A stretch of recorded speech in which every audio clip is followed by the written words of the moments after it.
Welcome back to Friday Night Rivals here on the Bojangles pregame show. Well, folks, for week one of a brand new FNR season, we decided to take our football and media talents to a place that we know all too well. I'm talking, of course, about the reservation right here at Gaffney High School. And joining us this afternoon is the proud and brand new principal here at Gaffney High School, Dr. Shannon Gibson. Dr. Gibson, welcome to the show, sir. Thank you. Glad to be here. And we're glad that you invited us here as well. We do appreciate it, sir. Yes, sir. So let's talk. As I just alluded to, you are the brand new principal here at Gaffney High. Big congratulations to you, sir. Thank you. Thank you. That being said, what is academic life going to be like here under the Gibson administration? Well, hopefully a lot more of the proud traditions Gaffney has already established. Gaffney has won a Palmetto's finest and, of course, recognized in U.S. News and World Report. But the thing we're going to really focus on this year is both graduation rate and getting kids college and career ready. And Dr. Gibson, let's talk about your background. What brought you here in the first place? Well, Gaffney's one of those historic places, almost legendary, over 100 years. And when the job posted, I thought this would be a great place to come and continue my career. As you know, tonight is a big-time matchup between y'all and a big-time rival as well, the Spartanburg High Vikings versus the Gaffney High Indians. And this is also a rematch from last year as well. How excited are you and the student body for this game? Oh, I'm very excited. I love high school football and just excited to see this rivalry. Excited to see it happen in this historic place, this stadium, and so just so excited to be here. Well, let me ask you then, with that excitement, what are some of the ultimate keys to the game, Doc? Well, obviously, we've got to run the football early and establish that, and of course, defensively, we just got to play tough. Got to be all over the field, and so, just all three phases of the game. Very insightful. Well, Doc, on behalf of My 40 and Friday Night Rivals, thank y'all so much for inviting us here tonight. We do appreciate it. All right, thank you, sir. All right, let me hear it one good time. Go Indians? Go Indians. Yes, sir. We'll be back in just a moment, folks.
Welcome back to Friday Night Rivals here on the Bojangles pregame show. Well, folks, back in the good old days of high school, we always had that one teacher who left a lasting impact on our academic careers and beyond. And I'm thrilled to say that tradition continues to this day. That being said, folks, we are honored to shine the educator spotlight on, right here from Gaffney High School, Mr. Christopher Hardy.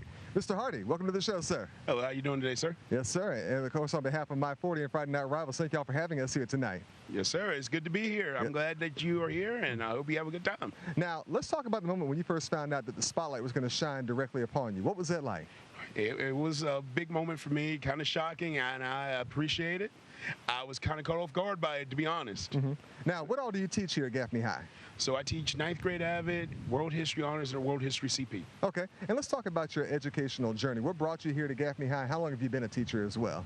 All right, so I've been a teacher for 16 years. I started teaching at another local high school, and I taught at DJJ for a year. Okay. And I came here after looking around for something closer to home because I was working an hour away from where I live at. Okay.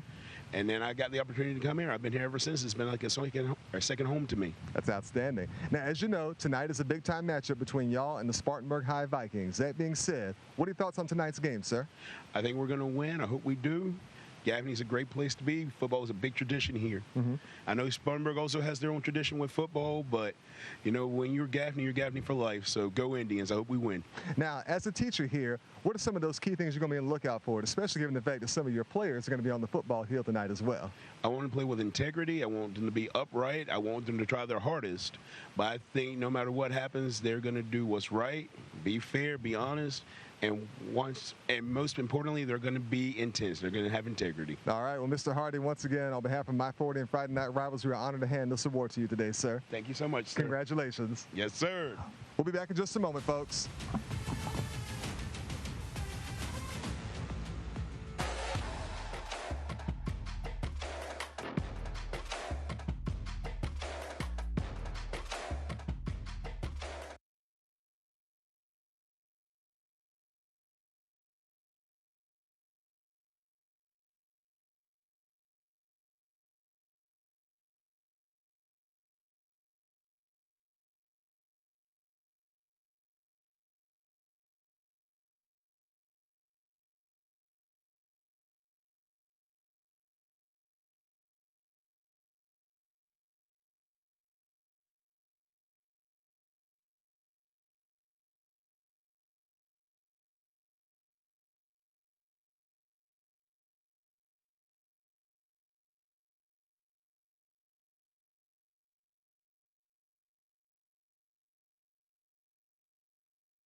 Friday Night Rivals Scholar Athlete, brought to you by Arby's.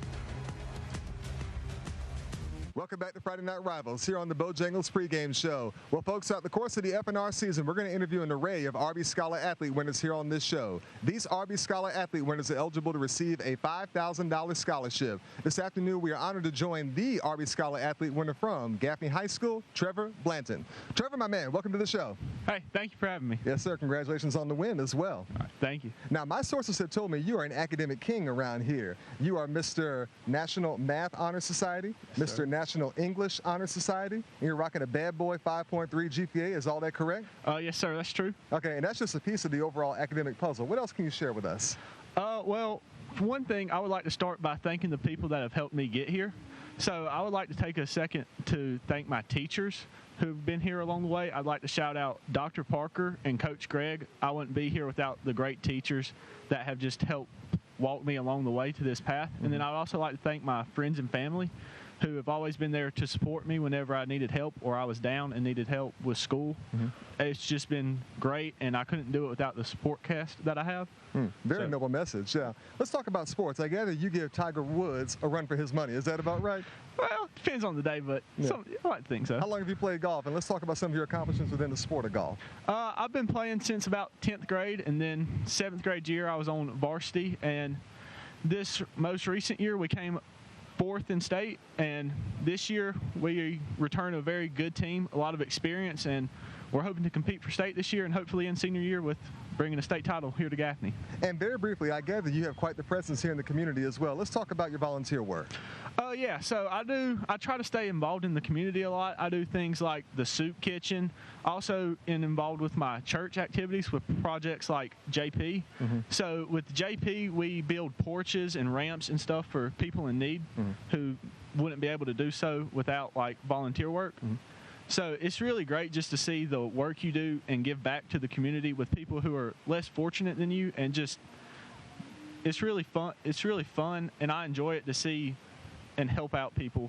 Well, once again, Trevor, you are our Arby Scholar Athlete winner this week. Congratulations. Thank you. All right. Arby's, we have the meats. We'll be back in just a moment, folks.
Coach Donnie Littlejohn is in his 2nd season at the helm of the Gaffney Indians, now joining us on the Carolina Furniture Concepts Coach's Corner. And, Coach, first home game against the Spartanburg Vikings. You were able to play them on the road with some success last year, but you've been around Gaffney a long, long time. You know the meaning of the rivalry. Absolutely. And this is probably one of the most historic rivalries in the state of South Carolina.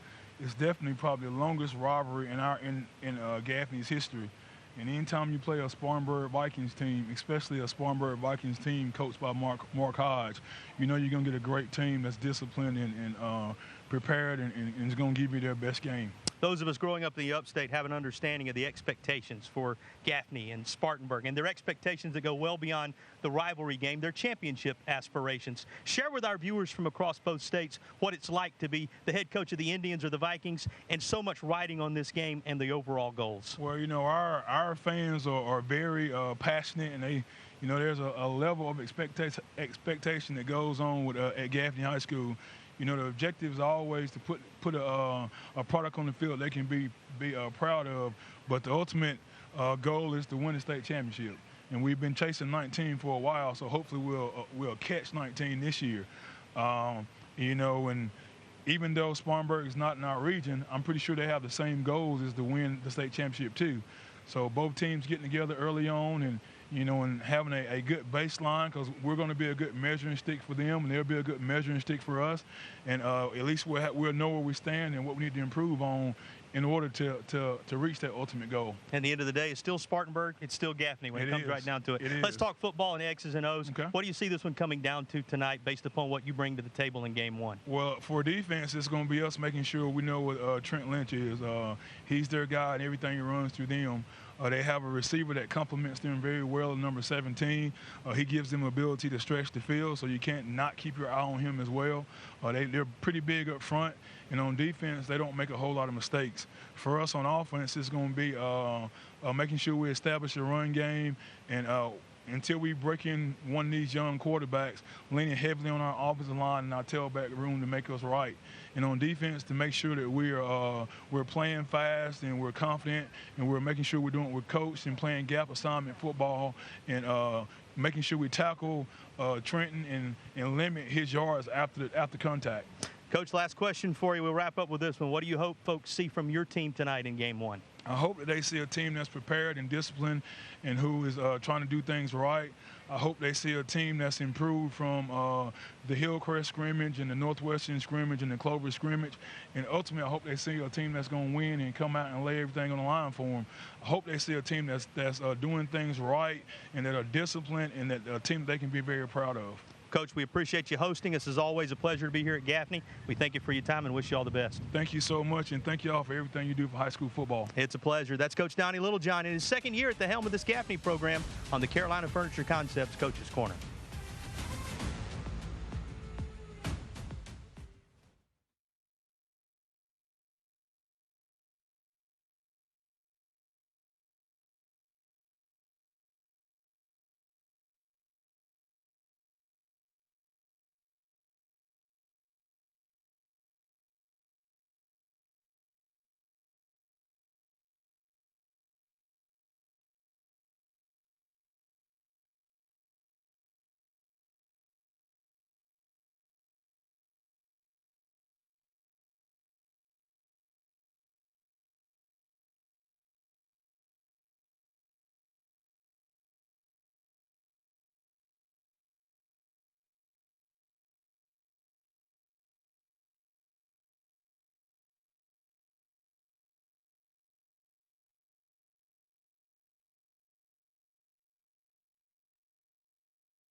Back on the Carolina Furniture Concepts Coach's Corner, Mark Hodge of Spartanburg. Doesn't get much better than this with Spartanburg here at Gaffney tonight. Absolutely. Excited to be here. Excited from the standpoint that you have an opportunity coming off last year when you were 7-5, had all kinds of injuries. Do you feel pretty good about your team coming in? I do. We've had a great off season. You know, we went to block schedule, so I think that's done tremendous for us to be able to not just train our bodies, but our hearts, minds, and soul. And it's a very good football team. How's the heat affected what you're trying to prepare for? We sweated a lot. Okay. It's made it interesting, made it difficult. But, you know, those are good rules to take care of children. And we've got a great training staff. And so I think we've done it best you possibly can. Expectations, again, high for your football team this year? Absolutely. That's why we're here tonight. You know, we feel like we always want to play and for a state championship. And to do that, you got to prepare. And you do that by playing great teams. So we're thankful that Donnie and Gaffney and those guys had us over to start the year off because I'll know who we are tomorrow. You got a lot of guys coming back from 1 year ago, offensively and defensively. What do you think your strengths are this year? Obviously, running game. You know, Trent Lynch is a phenomenal guy, but I think we've got a great offensive line to go with him this year. And then quarterbacks are really good, and we got some returning receivers. And so, you know, we got experience on the offensive side of the ball, and honestly on the defensive side of the ball as well. So, you know, hopefully hopefully that'll help us out tonight. Where do you think your program is in year number 7 for you right now? We feel like we're probably about 95%. Going to blocks has been huge. You know, that's allowed us to do so much more than we've been doing in the past, and so that's really caught us up. And there's just a few little things that I want to tweak, and it looks like it's headed that way. And I think, and I hope you can tell the difference with our team tonight by those things that we've been doing. A moment about Gaffney. What are your thoughts? Oh, man, they're a great team. You know, Donnie does a great job, and his staff does a great job, and you know the kids play hard, and you know what they're going to do. You just got to be able to stop it, you know, on both sides of the ball. And so, you know, they're going to be physical, and they're going to come at you, and they're going to just try to break you, and you know, we're going to try to do the same thing. All right, Coach, as always, thanks for your time. Good luck tonight. Yes, sir, absolutely. God bless. Go Vikings. And we'll continue with the pregame show here from Gaffney in just a moment.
This week, the Spartanburg Vikings versus the Gaffney Indians on Bojangles' Friday Night Rivals.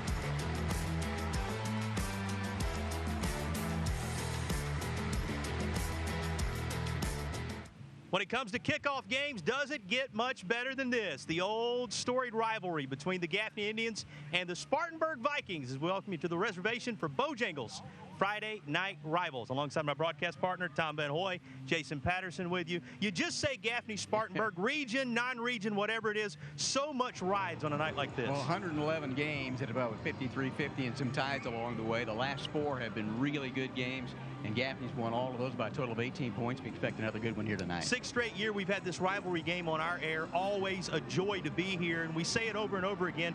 Only a county line separates these two, and passionate fan bases, of course, part of the separation as well. The one thing they share in common, Tom, both of them expect to play for a state championship at the end of the year. That's where it begins, and it's a non-conference game tonight, but don't be fooled by that. It's still really important when you look at the end of the year as well. Mark Hodge trying to get over the hump a little bit. He reminded us this Gaffney team's the only one he hasn't beaten since coming to Spartanburg.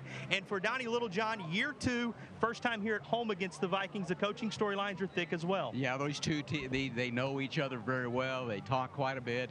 One certain mentor to a certain extent. So even though it's a heated rivalry, you want to win the ball game here tonight by both teams. All right, let's talk football. What does it come down to when Gaffney and Spartanburg tangle? Spartanburg's got to finish. I just talked about the 4 games they've had by 18. They've had the lead in the 4th quarter. And then I think on the part of Gaffney, they've got young quarterbacks quarterbacks. We're going to see how that plays out tonight in their first baptism under fire. Vikings are here. Indians are ready to roll. It is Spartanburg coming in to take on Gaffney on Bojangles Friday Night Rivals.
Among the oldest and deepest rivalries in the Palmetto State, across the South for that matter, well over 100 meetings between the Gaffney Indians.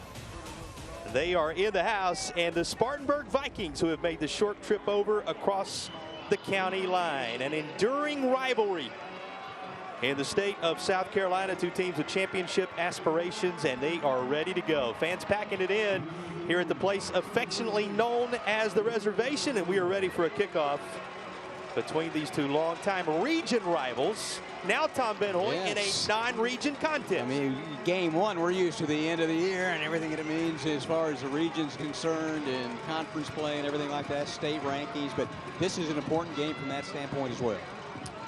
Gaffney set to kick it away to the Spartanburg Vikings after the toss. Of course, Spartanburg in that trademark visiting white, those gold domes, and Gaffney in all black in front of the home faithful here in Cherokee County. Well, you've been waiting for a little football of any variety, and the high school season is underway. Gaffney and Spartanburg welcoming you to 2026.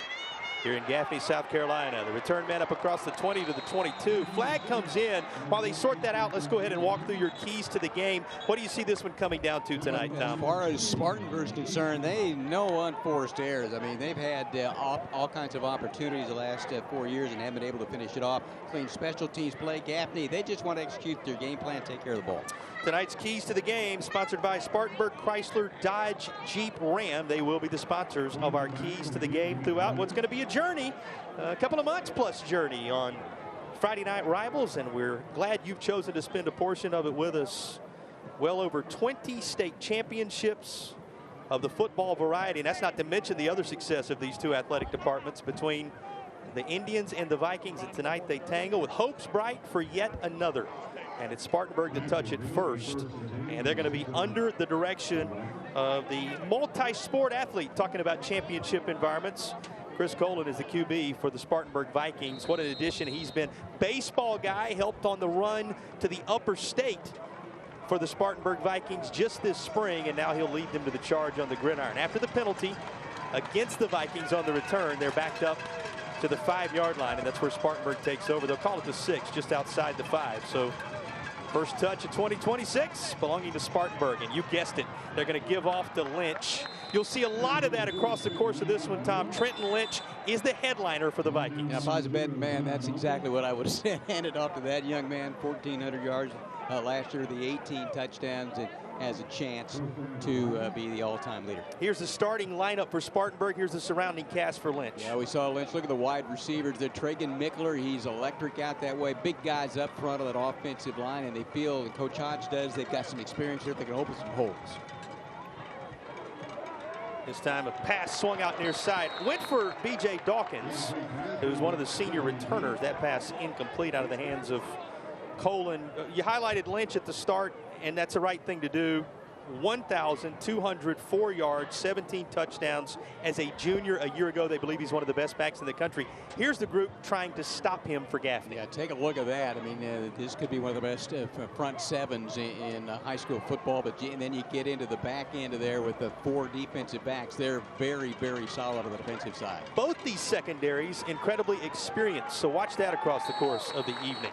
The other thing we're watching is this, too, is in and out of the hands of the intended target, Dawkins, bringing up a 3rd down from just behind the sticks. The other thing we're watching is the weather. It is 80 degrees. That was the game time temperature, our temp at kickoff. It's supposed to be 86 the high today, dip around the 70s before everything is said and done. But there is weather of the thunderstorm variety in the area. We're not going to talk about it too much, but it's hanging out there. So keep an eye on the potential for that to impact the game before we're done. Yeah, that's a little hanging fruit right there. 3rd down, and they're going to need the 26-yard line in order to move the chains. And the Vikings with a connection up across the 15 to the 17. That's not going to be near 1st down yardage, and it looks as if Gaffney has been able to get off the field defensively. You know, Tom, early in the season, defense usually a little bit ahead of what you're trying to do offensively, and we'll see if that holds true across the course of this one. The other thing is you want to make sure those early miscues don't handcuff you in a game that means so much. Yeah, I mean, the lights have come on. There have been some scrimmages. It's been unbelievably hot. I know there could be some weather, but it's not bad, and I say that, it's like 82 degrees. Spartanburg, new kicking unit. That's something we'll talk about. You know about the Lum brothers and what they did over the years there, providing such stability. They're going to be working into a new phase there, but it's Colin, the QB, who will handle the punting responsibility. Special teams, one of the things Mark Hodge talked a great deal about this week, and not just his, on both sides. Here's a delay, and that will back the Vikings up a little further. He was really clear that he felt like special teams, because of the early nature of this game, first time these two teams have played in the opener in several years, that was going to be key on both sides. Yeah, very adamant about that, and you tried it. One of the keys was a clean special teams play.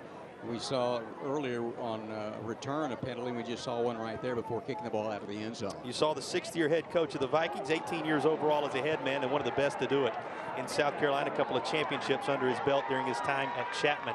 Well, not going to be exactly the way he would have drawn it up on this first special teams play, as Gaffney's going to have outstanding field position at the 22-yard line for their first offensive possession of the year.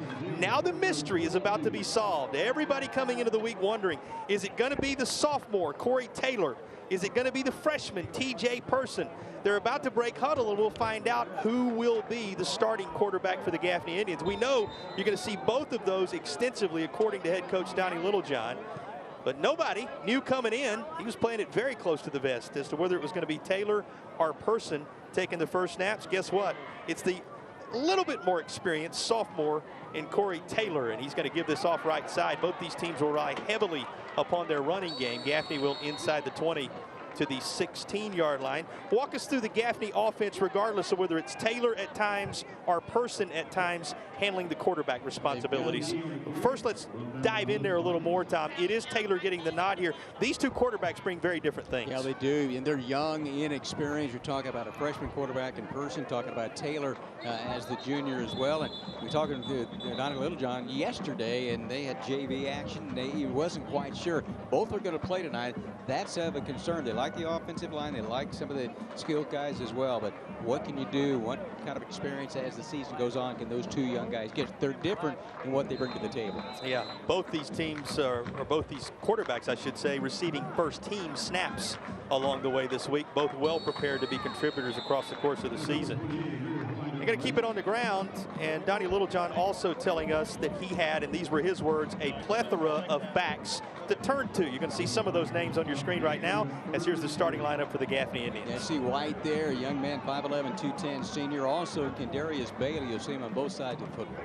Third down, Gaffney tries a screen. A little bit of room created on the toss near side, but a little bit is all. That's down to the 15, and it is just that quickly snuffed out by Spartanburg. Let's see what the Indians decide to do with fourth down coming. Here's the Spartanburg D stiffening its neck right now. Yeah, they feel like the 8 returning starters are going to be really good on that offensive line. Tyron Duncan at one of the ends. You've got Corian Kennan at one of the linebacker spots. And then you get into the secondary. They're good there, led by free safety R.J. Estridge.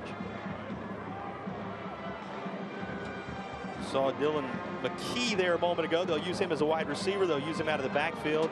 He stopped short of the marker, 4th down coming, and the Indians, who feel they have a great kicker in Gugu Segura, will try one from the 22. That's a 32-yard try. A little bit of trouble with the snap, and special teams on both sides perhaps not going according to plan to begin things. Spartanburg turns aside the Gaffney scoring opportunity as the Indians have a little trouble trying to spot it for the field goal. Man, that is major league. I mean, that's a high snap and couldn't really get anything going. And after able to get the football at the 21-yard line, and I mean, that's just a tremendous job emotionally for Spartanburg, given what happened on their first offensive set. Yeah, considering they were backed up, as you said, deep in their own territory to start things. But now take a deep breath.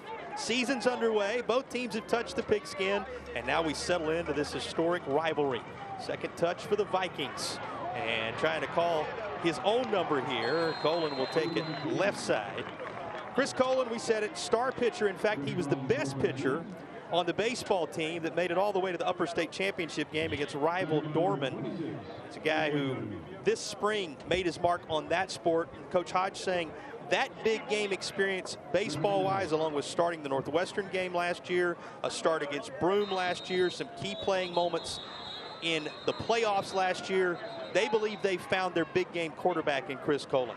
Well, you know, he's still a young guy, tremendous athlete, really upside, got to play, as you mentioned, in some pretty big-time games. But all of a sudden, you know, you're now the main guy, and you're still a relatively young guy as well from an experience standpoint, but, you know, really feel confident that he can have a really good year. Well, and one of the things he can do to calm his nerves if he ever runs across a guy with big game experience, turn and hand the football to 40. Trenton Lynch is going to be the force if the Vikings are going to go deep into 2026. The other part about that is he got stroked pretty good. You need to get into the mix, and he did early.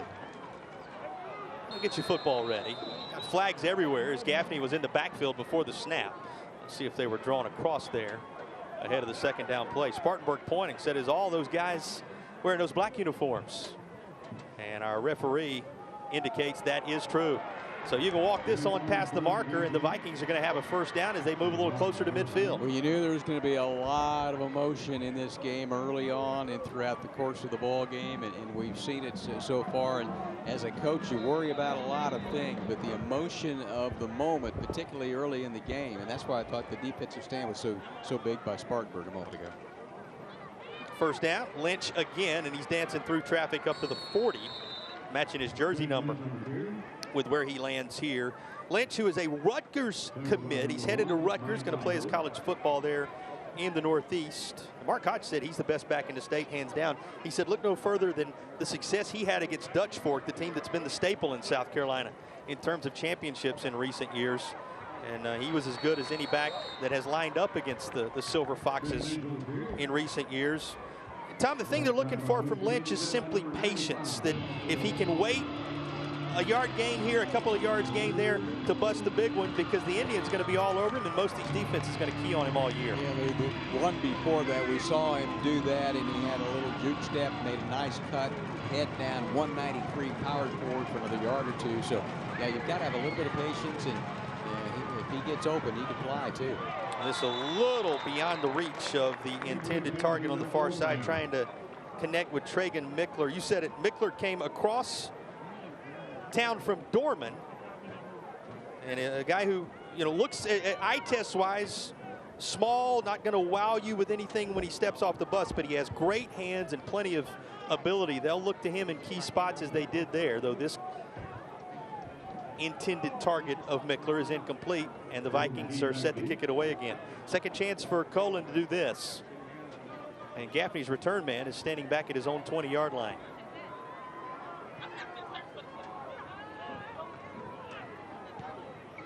This one away. Going to take a Spartanburg bounce or two inside the 30 on the opposite side. Vikings playing a little keep away, and Gaffney will take over on the 25-yard line when you return to Cherokee County. Football underway in 2026 on Bojangles Friday Night Rivals.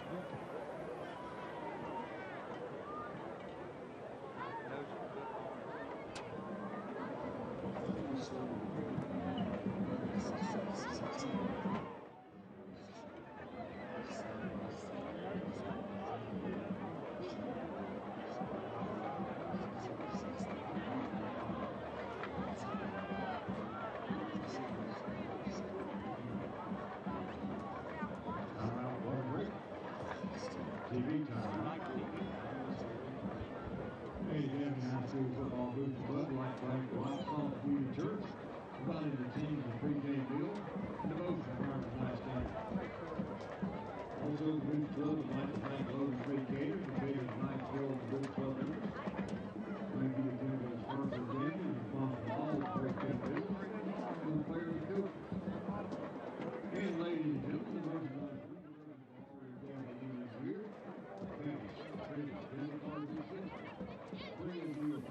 Carolina Furniture Concepts, over $5 million of furniture in stock, ready to be delivered to you. Visit their Arden and Waynesville showrooms or go online at carolinafurnitureconcepts.com. 111th meeting between Gaffney and Spartanburg dating back to the 1920s. In fact, they first met in 1920. Gaffney a winner 26-6. Spartanburg picked up their first win in the series in 1922, and it's been a very competitive series over the years. Tom, the split, not that noticeable. 55 wins on one side, 52 wins on the other side. Handful of ties making up the difference in those previous 110 meetings along the way, back when that was a part of the story. But recently trending Gaffney. Last decade has belonged to the Indians for them to flip that into a Gaffney advantage of 55-52 with those ties mixed in. Not because Spartanburg hasn't been there time and time again, though. You'll notice how testy it can get between these two from time to time. You'll watch that across the course of the night. The other thing we'll tell you, it generally comes right down to the final snap. Talking about finishing, Mark Hodge telling us the last 4 games have been 28-21, 27-24, 19-14, 26-20 overtime. A total of 18 points have separated these two teams, and Spartanburg has either had the lead or close to it into the 4th quarter. Going to be a handoff to Amir White, and White, who came over from Irmo. Well, we said it might get a little testy from time to time. Didn't have to wait long to see the visuals to back that up. As a little extracurricular after the play will draw flags at around the 30-yard line. While they sort this out, we can tell you Amir White played for the state championship with Irmo last year, where he was a 1,300-yard rusher. So 28, a big add for the Gaffney Indians in 2026. You see, this is going to be against Spartanburg, so Gaffney going to go on the march here. Yeah, they had him wrapped up there, and then a little bit of extracurricular after all was said and done there. And you know, Mark Hodge and both Donnie Littlejohn talking to us about discipline and keep your composure, and sometimes easier said than done in a rivalry like this, but it's a penalty like that that you make a difference to the ball game.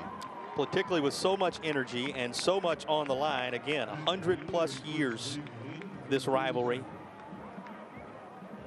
Gaffney taking the reins of late, but as competitive a rival. We'll throw some of the names out there for you across the history of these two schools as we get deeper into the night. But if you're from this area, nobody has to tell you what this one means when these colors collide.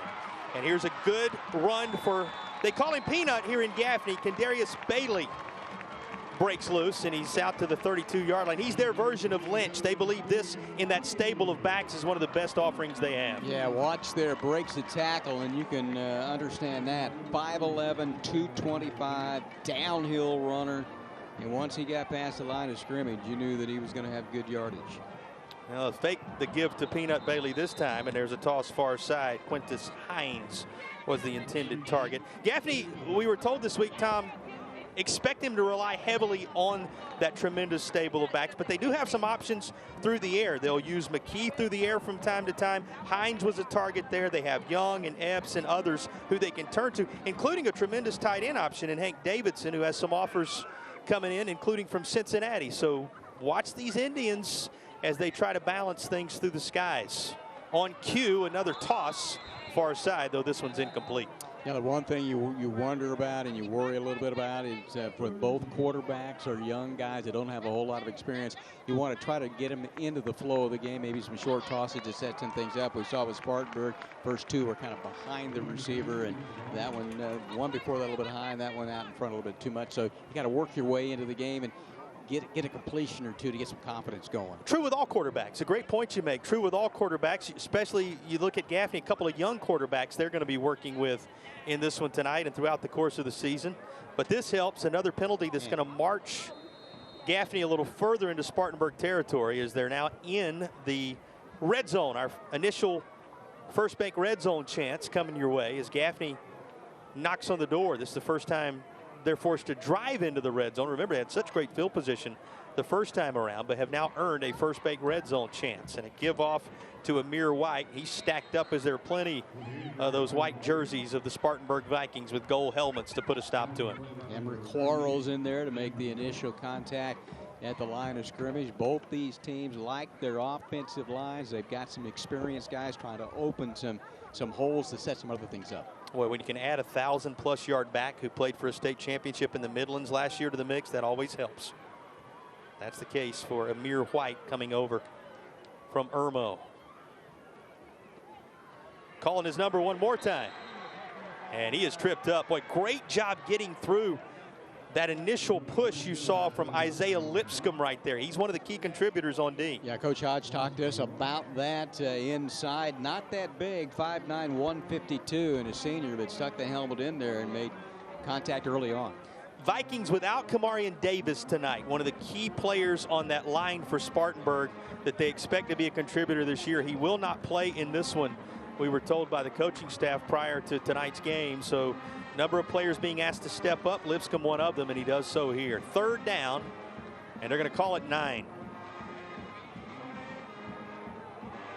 Rolling out and hitting his man inside the 5-yard line. Well, there's the first real strike we've seen thrown by Corey Taylor, and the junior QB connects for a first down for the home team. And got it right in there with Central Hall Jr. and R.J. Estrick in the area. Not only that, rolled right and let it go and got drilled as he let it go. So nice job to go ahead and complete that pass. Maybe not duck out of the way on that, but that was a big one to complete. Keep in mind, Taylor the pocket option, guy who's methodical in his approach as he drives the Indians down the field. You got Person, who's the other of the quarterbacks, natural athlete, guy who's elusive from time to time.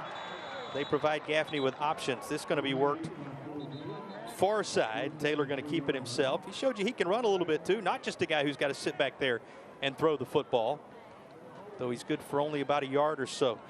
Major goal line opportunity coming here, Tom. This is going to be a infraction against Gaffney that's going to back the Indians up a little bit. And that's a big one. You're right down there ready to score. Got out on the edge, and then when he tried to make a cut, he kind of slipped and lost his balance, and that allowed Hall and then Jaden Brown to come up and make that tackle shy of the goal line. It was going to come back anyway, but boy, both these teams have had a couple of really tough penalties early on in the ball game.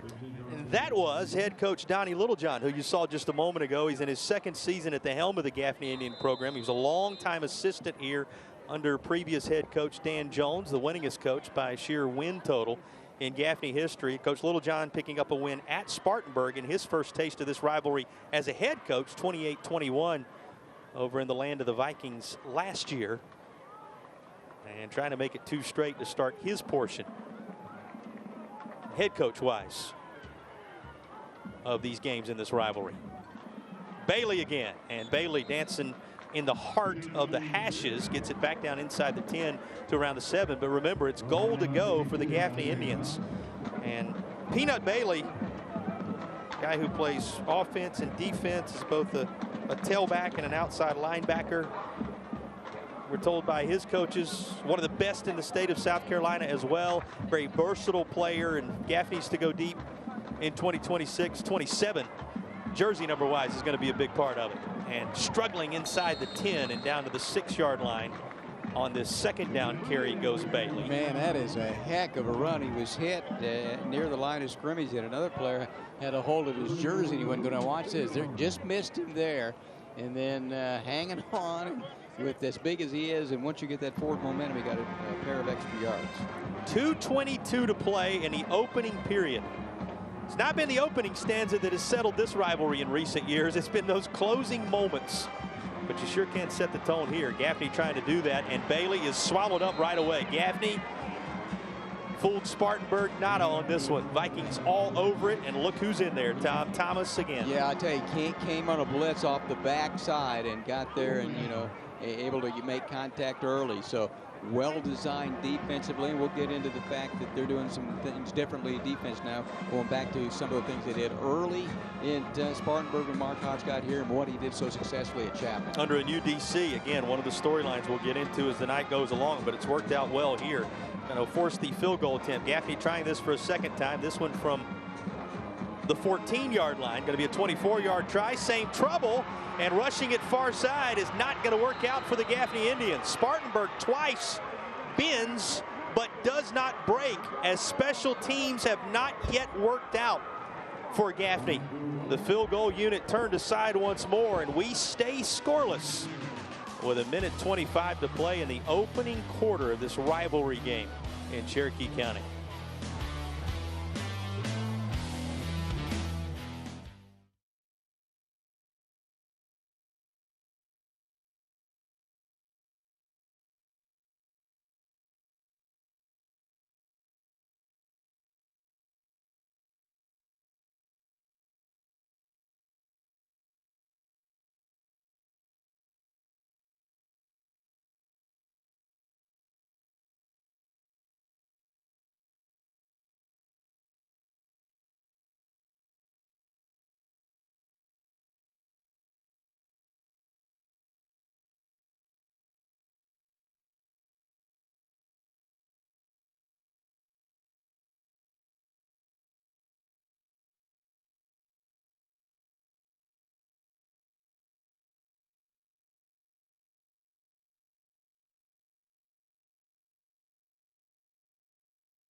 Don't let game night dinner get you stressed. Stop by Ingles. They have great choices from the Ingles Deli, rotisserie chicken, fresh-made salads, a delicious hot bar, and sub bar.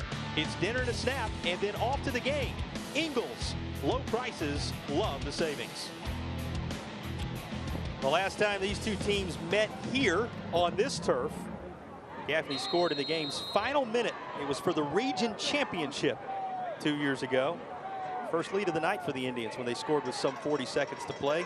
Held on to win it 27-24. Again, part of the streak of victories for the Indians in this rivalry of late. And that was near disaster for Spartanburg as the ball went to the turf. But catch your breath, folks, from Spartanburg County. It's going to hang with the Vikings. Good recovery there on a heads-up play by Colin. Well, 1:12 to play here in the first quarter, and I think both teams need to get to the end of the first quarter. It's been kind of a ragged start for both of them. And, man, if you're Gaffney, you think you probably should at least be 10, if not 14-0 lead or something. And if you're Spartanburg, you're glad your defense has really risen to the occasion and done a nice job to keep them out of the end zone and do some damage on tackling on a high snap and a low snap and a field goal attempt. Yeah, just under a minute remaining in the opening period, and you said it, the opportunities have belonged to Gaffney so far. Backed up against his own end zone. This is just going to be tossed aside by Chris Colin. He's got the arm to do that, right? Baseball guy, best pitcher on the baseball staff. And he fires this away. Going to be incomplete. Got a Gaffney player down at around the 13-yard line. So the training staff going to tend to him. There's a look at Coach Mark Hodge. Hodge, of course, two-time state champion with those Chapman squads. Who can forget the job he put together 2016, 2019? And he told us, and this is high praise, in talking about Chris Colin, he said, you know, you kind of put the body types of Colton Bailey and Michele Colasurdo together, and he said those two guys, there are things about Colon that remind him of two of the best that ever played for him. That's pretty good comparison there. You want to think how good they were. You mentioned 2016, 2019, second in 2017. Won 47 out of 49 at one point, won 53 out of 58. That's pretty good. And then it gets here, and you know, the 2020 season, the COVID season, and you know, a winning season every year. Had 1 6-6 season at that particular point in time for Spartanburg. But I asked in the pregame, where are you with your program and trying to develop and things like that? And that may be a big situation there with. Yeah, you saw who that was, right? Coming off. Everybody, talk about holding your breath with the way this first quarter has gone on both sides. Gaffney fans doing that. You know some of the history there. To see 27 up under his own power, a good thing. But you're right, Mark Hodge now back in these familiar Spartanburg colors as well, which is something, you know, he was a part of those Doc Davis staffs. And, you know, you want to talk about runs, those 3 consecutive championships in the 90s, no one can forget. You know, Doc had that string where he won 37 in a row for the Spartanburg Vikings in this program. One of the great coaches in the history of South Carolina, and our friend Doc Davis. And you think about 37 in a row. He went 132 and 22 in his career. Just some tremendous numbers to put on you. Of course, where's the statue? Dan Jones won 12 games in this rivalry. Only Doc Davis more than 15 wins in the rivalry between these two teams. You're throwing out some of the names of those who made this rivalry what it is. Of course, we said it. Mark Hodge was under Doc Davis at Spartanburg. Donnie Littlejohn was under Dan Jones, the winningest coach by sheer wins in Gaffney history, who led them to their most recent state championship in 2021. So you have two programs that simply pass the torch, Tom, because of the success they've had over the years. They pass the test, too. Yes, they do. Several of them. Eye test and everything else. Here the Vikings with second down from behind the sticks, and that's incomplete. So third down coming with just a few ticks remaining in the opening period. Good job by the Gaffney defense here. Yeah, Kareem Good there really made a big, strong hit there. The junior linebacker, 5'11", 210. But Spartanburg just can't get much generated at all offensively early in the ball game. The first quarter chances belonged to Gaffney a couple of times deep in Spartanburg territory. The last snap of the first quarter going to belong to the Vikings, and it'll continue as Colon makes something out of nothing to try and get back to the line of scrimmage. That is about all as time winds down on period number 1. First 12 minutes of the 2026 high school football season in the books here in Gaffney. Nothing on the board yet, and plenty to settle in an important one.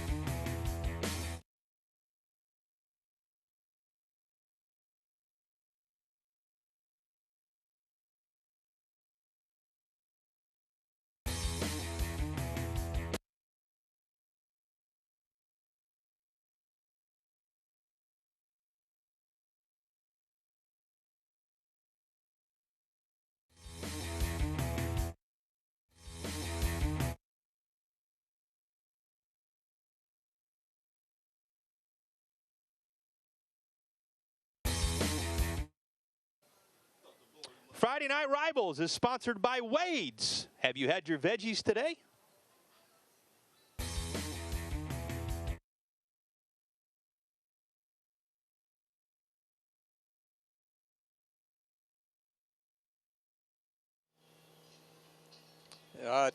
Testing 1 2 1 2.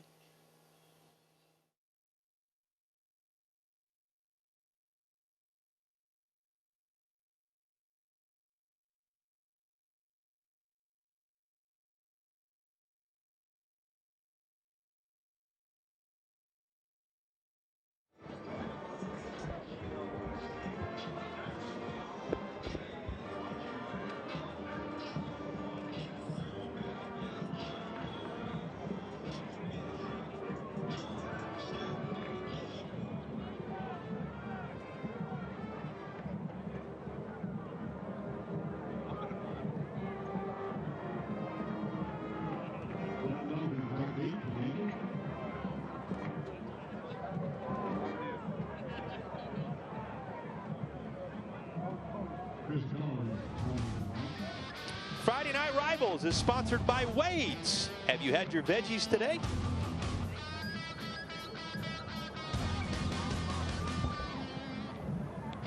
Well, nothing on the board between these two after 1/4 of action. And the Spartanburg Vikings set to kick it away to begin period number 2. Happy to have you with us on Bojangles Friday Night Rivals as we welcome you back to Gaffney. 77 degrees in Gaffney as we begin the second quarter. So far, so good on the rest that we don't want to talk about weather-wise. And this is going to work its way out of bounds. Been a beautiful day today, Tom. We can say that. And, you know, you wonder about heat this time of year. First game of the year starting to cool off a little bit as the bright lights are on for Friday night lights. And we're happy to have you with us, that you've chosen to spend a portion of your Friday night with us. All right, are you ready for this? Yes. State championships between these two teams. Okay. All right, Vikings 91, 94, 95, 96, 01. Overtime thriller, the rivalry contest, you think about it along the way. 14, the most recent championship. Gaffney 27, 28, 29, 31, 34, 60, 61, 63, 64, 65, 85, 92, 97, 03, 05, 06, 12, and 21. There are more than 20 championships in the state of South Carolina between these two programs. It's remarkable. Can I yell bingo? I mean, your number's there, I'm sure, between one of these two teams along the way. They have been among these standards in South Carolina forever. And think about the last one that Gaffney won in 2021 with 15. I know who they beat. Only one to beat Dutch Fork, right? Dutch Fork won 5. Then it was 22-19. Dutch Forks won 4 more, and you probably called almost all of those championships. Had that one in 21, Gaffney ended up back in black, putting a stop to the Dutch Fork Silver Foxes. Think about what the run would be for Dutch Fork right now had Gaffney not done that. They're the only team that's been able to put a stop to what Tommy Knotts and company have been doing in South Carolina in recent years. Every 5A championship, but for that one belonging to that group. Indians going to work early in the second period here, and out of bounds at the 33-yard line. Guy they will use in different ways. Coach Littlejohn reminding us of that when we were talking to him pregame. There's Dylan McKee. Take a look at a guy who came back to Gaffney from MVP this year. Oh, man, I tell you what, I think they thought the whistle was going to blow, but he kept playing hard, and as he did, little guy ducked down, went over the big D tackle there, and he's able to sprint outside, turn the corner. Good game. You know, we talk about all the state championships between these two teams, Tom. It's not just football. You think about Gaffney's basketball championships along the way. Spartanburg winning some recent ones in multiple sports. This one a little too tall, far side, and incomplete. So second down coming from the 33-yard line. Yeah, basketball championships 49, 2003, 2004, 05, 10, and 12. Had a guy named by the name of Sidney Rice here. Helped out with some of those basketball and football. Pretty good player. Ended up winning the Super Bowl, some other things. Spartanburg with guys like Steve Davis. You think about those 90s runs with Simmons and company. Just tremendous. And they won 13 region titles and, of course, basketball state championships under Doug Lau as well. Mark Cuff doing that in Gaffney. Doug Lau, a couple of good friends here in the upstate, friends with one another. A lot of respect between those two programs, both experiencing state championship glory along the way. Spartanburg accomplished something this spring you don't see every day, Tom. 2 state championships won in the same day. Wow. They ended up winning a boys tennis and girls lacrosse championship on the same day. First team championships since 19 for the Vikings. Congratulations on that. We told you about baseball, playing for the baseball championship this year as well. So these are two teams, and it's not just football. These are two programs that compete well in everything. That's the key right there. We talk so much about football and things like that, and you know, a lot of young, outstanding athletes, both high schools. Athletes abound, and here's one busting through for the Spartanburg Vikings, deciding to have none of it. As he works his way into the backfield to blow it up, Isaiah Lipscomb again. I tell you, Spartanburg, I mean, they've had their back to the proverbial goal line almost the entire time, and they seem to be able to make a play when they need to do so. And I mean, that's a tough guy. You got to hang on to him. We saw what happened a moment ago when he was able to duck down and get a great game, but that time Lipscomb did an outstanding job to bring him down. On a 3rd and short, Lipscomb on the spot to shut down Gaffney's attack, and it's 4th down, Indians from the 30. They need the 23-yard line to move the chains. This is the third time Gaffney's been into Spartanburg territory pretty substantially. And knowing they've got to have something from it, home team's going to call timeout. We will take it as well. 9:20 to go in the opening half of football. Nothing on the board yet between these two old-time rivals.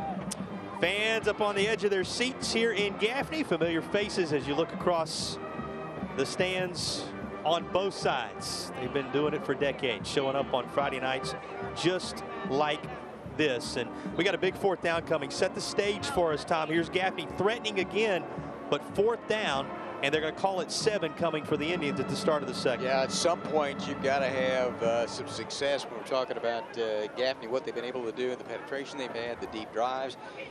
And this was a situation they were on the move, and now they're backed up. Look at the sky.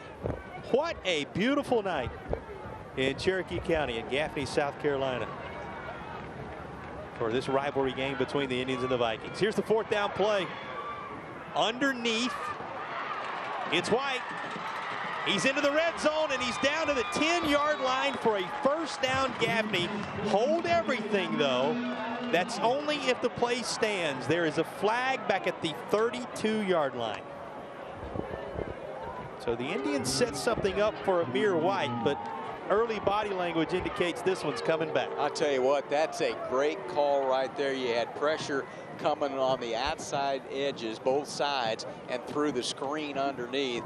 Broke a tackle, and down the sideline he went, but this one's going to come back. Take a look at this as the guy's coming off the edge there under pressure. They throw it over the middle, got blockers out in front, breaks the tackle there, but got the penalty assessed, and now going to push it back.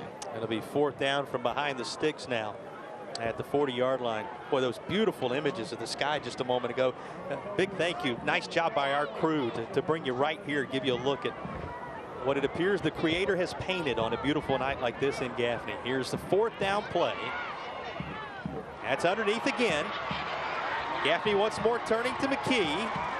And McKee's going to get just enough to move the chains. He gets to the 21.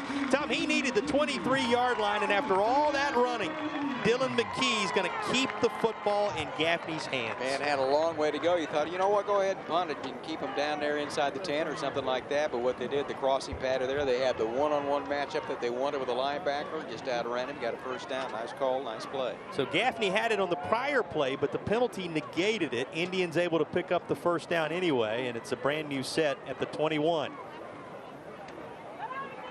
On the ground inside the 15 and lunging forward to around the 12-yard line. And a little hand to help up Amir White again. White, who we told you played in a state title game a year ago, understands big game responsibility. He was 1,000+ yard back at Irmo. He racked up 1,000+ yards in only 7 games. Spent a little bit of time hurt a year ago, so they believe he can have another of those breakout type seasons since he secured a new address here in Cherokee County. Give it back his direction. He's down to the 10. Or saw him, many of you did, in the state championship environment down in the Midlands last year. Two teams looking to try to get there themselves. The Vikings and the Gaffney Indians battling it out in the early stages of the second quarter of game 1 in 2026. Personnel changes for Spartanburg defensively. Remember now, Vikings under the direction of a new defensive coordinator. Mark Hodge saying it's going to allow him to go back to some things that he was doing before, bringing Robert O'Connell on, going back to some of those, he said, Kirby Smart type. What did he say? It's the Belichick, Saban, Kirby school of some of the things Spartanburg's going to be able to do defensively that he was doing at Chapman before he came over to Spartan High. The new DC and everybody around the state wondering what does that mean for Spartanburg is one of the major storylines coming into the year. Well, and it's also going to be one that is the developing storyline as the season goes on in terms of how they play it. But what we have seen so far with Gaffney having some opportunities to get on the board, it's been pretty good so far. But what we've seen on this particular drive is, you know, we're talking about Amir White, 5'11", 210, the senior you mentioned, he came in. And then that combination with Dylan McKee, the 5'7", 165 junior. So, you know, all kinds of different variations from a size standpoint, the effectiveness that they've had so far in the ball. Well, isn't that what Coach Littlejohn was telling us? He said, I've got many backs in the stable, and they can provide so many different things along the way. That's been the formula for Gaffney. Now we'll see if they can cap it off with some points. Set up first down in the First Bank red zone from the 11-yard line after the timeout. And again, the Indians have been under the direction of Corey Taylor in this one. Two quarterbacks fighting for the job, both getting first-team snaps coming into the week, both providing a little bit of a different wrinkle. Coach Littlejohn said, I want one of these two guys to take the reins and become the starter before the year is out, but you're going to see both of them play extensively early in the season.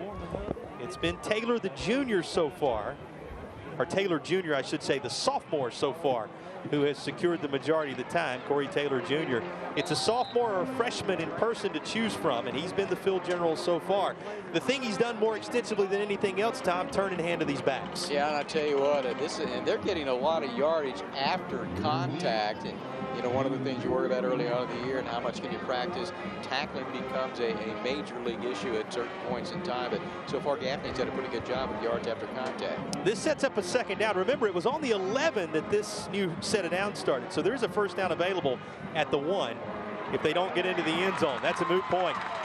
Across the goal line with the first score of 2026.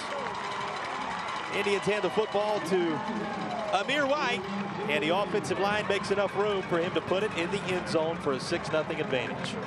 Well, they've been down there each and every time, and they faced some very difficult situations there and converted on that 4th down and long, and they were able to convert it and get it into the end zone and take the lead.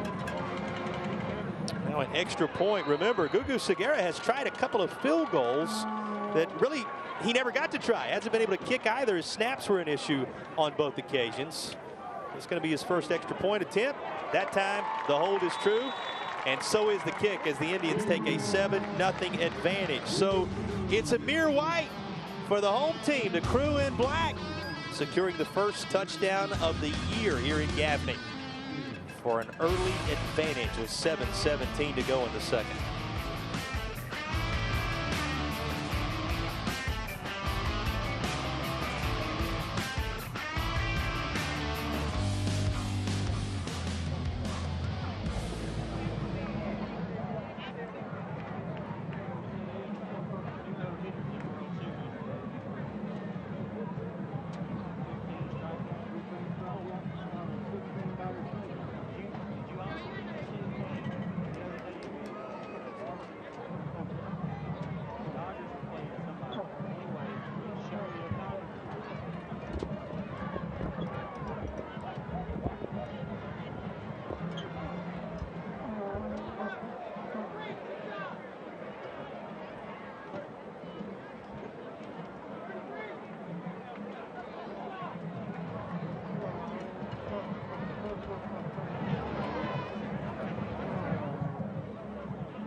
Well, they're smiling in Gaffney after the first touchdown of the season. That brings us to the Nth Degree Smile Cam. We say a big thank you to our friends at Nth Degree Orthodontics, the proud sponsors of tonight's Smile Cam and across the course of the year here in South Carolina. Reminding you, keep those smiles bright. They certainly got plenty to smile about here on the home side with the Nth Degree Orthodontics Smile Cam after the Gaffney touchdown. Just a handful of yards needed there, just a few yards. Gaffney, remember, had it set up shop first down from the 11-yard line, ended up scoring from just a couple of yards out. 2-3 yard run for Amir White, and Gaffney with 7:17 to play in the second quarter taking a 7-0 advantage. So third time's the charm for the Indians, Tom, as they knocked on the door a couple of occasions and finally were able to break through. Yeah, they had the ball to begin their first possession at the Spartanburg 21-yard line. They started from 26, and they were able to drive down, almost scored again. 10-2 field goals, high snap, low snap. This time converting fourth down, and then able to get the touchdown to take the lead. Well, and Gugu Segura able to convert on the kick. First time he actually got to put his foot into one. He does so again here, and they talk about what a weapon he's going to be because he can kick it into the end zone like that. You know, that's something Spartanburg had in recent years with Will Love and certainly the Love brothers, Virginia Tech and beyond. Vikings going to be looking to replicate that as they work through some, you know, figuring out what the next phase is going to be kicking-wise. Gaffney seems to have that in Gugu Segura, who came over from Hartsville. He said he wanted them to call him Gugu Good if things go well, right? If he continues to make these. Good. They believe that, that's what Coach Littlejohn shared with us. They believe he's got tremendous range, good from about 50, 55 in practice along the way. Said they don't want to test him that way early, but you saw how strong the leg was right there. If Gaffney can get some of the other elements of the kicking game worked out, time will tell, but they believe they found quite a kicker in Gugu Segura. He pins Spartanburg deep as the touchback brings it out to the 20. Vikings and Lynch, who it seems like we haven't seen in a while, makes up for it. He's loose down the near side. They're going to say he stepped out of bounds at around the 42-yard line. Well, an image of what the talented Spartanburg back, the senior captain Trenton Lynch, can provide. Well, when we talked to Donnie Littlejohn and you asked him, you know, well, what are the keys to the game, and what did he start with? Got to figure out how to stop Lynch. Yes. Reason being, he is 1,000 yards coming into the year, 1,034 to be specific, away from the school record at Spartan High. And that's saying something. You know, you think about Connie Norris, you think about Steve Davis, you think about some of those tremendous backs that have run along the way, the first being the holder of that record. When you're chasing a school record in yards, as Lynch is, with a school with as storied a history of backs as they've had, and again, I'll direct your attention back to some of those names we just invoked. It speaks to what a tremendous career you've had. And prior to this time, he's been pretty banged up. So the thing Spartanburg is most excited about is they've got Trenton Lynch back. They hope they can keep him healthy for the whole year. Yeah, I mean, he's a major key for their success this year. Swing a pass out his direction here, showing how they can use him in a variety of ways. That works out for a first down. Nice play call for the Vikings, and it moves the change to the 45 on the Gaffney side of the 50. I mentioned it. He had as good a game against Dutch Fork as anybody last season. And a guy who Mark Hodge told us if he can find the patience to wait until he can bust the big one, he's going to put up some highlight moments this year. Will this be it? He dances outside at the 30 and is still on his feet before being driven out of bounds at the 25-yard line. Trenton Lynch deciding to take things over on this drive. Well, I'll tell you, the other part about that is I love the swing pass, get it out on the edge, because if you're going to jam it up inside, there are only 3 down that time and had the 4 linebackers in there. But you see some of his jitter-bugging ability, if you could do that at 5'11", 193, his ability to make that cut and get some extra yards. Well, we know how good Mark Hodge is in so many different areas, right? We talk about the tremendous respect we have for these head coaches. Here comes the call. This is going to back the Vikings up after a motion penalty. I don't know how good his debating skills are, but he said he would debate anybody in the state that number 40 wearing white is the best back around. You can see why he feels that way with some of the early images we're getting here of certainly one who is among the best in South Carolina. He's a power runner. You can see that in yards after contact, but we've also seen his ability in traffic to make a cut, as the cliche goes, on a dime, whatever you use, and then the acceleration after he makes that cut. Well, before Chris Colin can load up and fire away, whistles blow again, and there's a flag down at the 32. Again, it's on a first down from behind the sticks already for Spartanburg. You know, you go back to Mark Hodge for a moment. The one thing he wanted to make sure did not happen tonight, self-inflicted issues. He talked about the stretch of the last few years in these games. Who can forget Coach Littlejohn and company hanging on. in the land of the Vikings by a touchdown last year, 28-21. You go back to 2 years ago here, the 17-point lead dissipated. He pointed to 3 or 4 different times in the recent run of games where his team, with a self-inflicted wound, kept the door open for the Gaffney Indians. It felt like tonight was really going to come down to could they make sure they eliminated those type of mistakes. Well, Neil, what you like on that particular play as well is we saw him short side of the field a minute ago, throw it out there to him. The wide side of the field, he goes that way. Some of them shift that way. You've got the numbers. You go back the other way, and you got a great game there. Golden on second down now and 9, but another flag comes in. So things getting a little herky-jerky here on this Spartanburg drive all of a sudden at the 6:09 mark after Lynch began to build some momentum. It's going to back the Vikings up again, make it second down and about 15 from just outside the 30.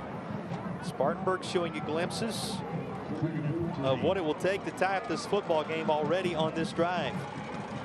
Question is, can they keep those hankies in the back pockets of the officials for a while? Nice connection to Mickler, who's going to be down at the 27 after receiving the catch. Again, over from rival Dorman. Spartanburg starting it all off with Gaffney here this year. First time in a while. Dorman down toward the end of the year. All those rivalries going to be in effect in 2026. I know it's music to the ears of high school football fans. Third down coming with just under 6 minutes to play in the opening half.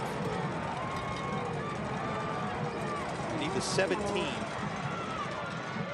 Turning to the back to try and get there. He's down to the 21. So it's going to be 4th down and about 4 after this carry by Lynch. Yeah, you're probably sitting there thinking, okay, this is going to be 2-down territory, two more plays, 4-down territory. And what do? You give it to Lynch up inside, and he got a couple of yards there. It brings up a very important 4th down to be a deep in the second quarter. All right, Colin standing back at just across the 25. Again, they need the 17, and he drops back to throw under pressure, and it's incomplete. Gaffney's defense now stands tall as Spartanburg has an opportunity in Gaffney territory turned aside. Well, it's been a little bit frustrating here offensive. That was one of the best drives they've had so far, and they were able to utilize the running game. And now hold everything, Tom. Spartanburg's offense not leaving the field, and our officials gathering together with just under 5 minutes to play. Here comes the determination.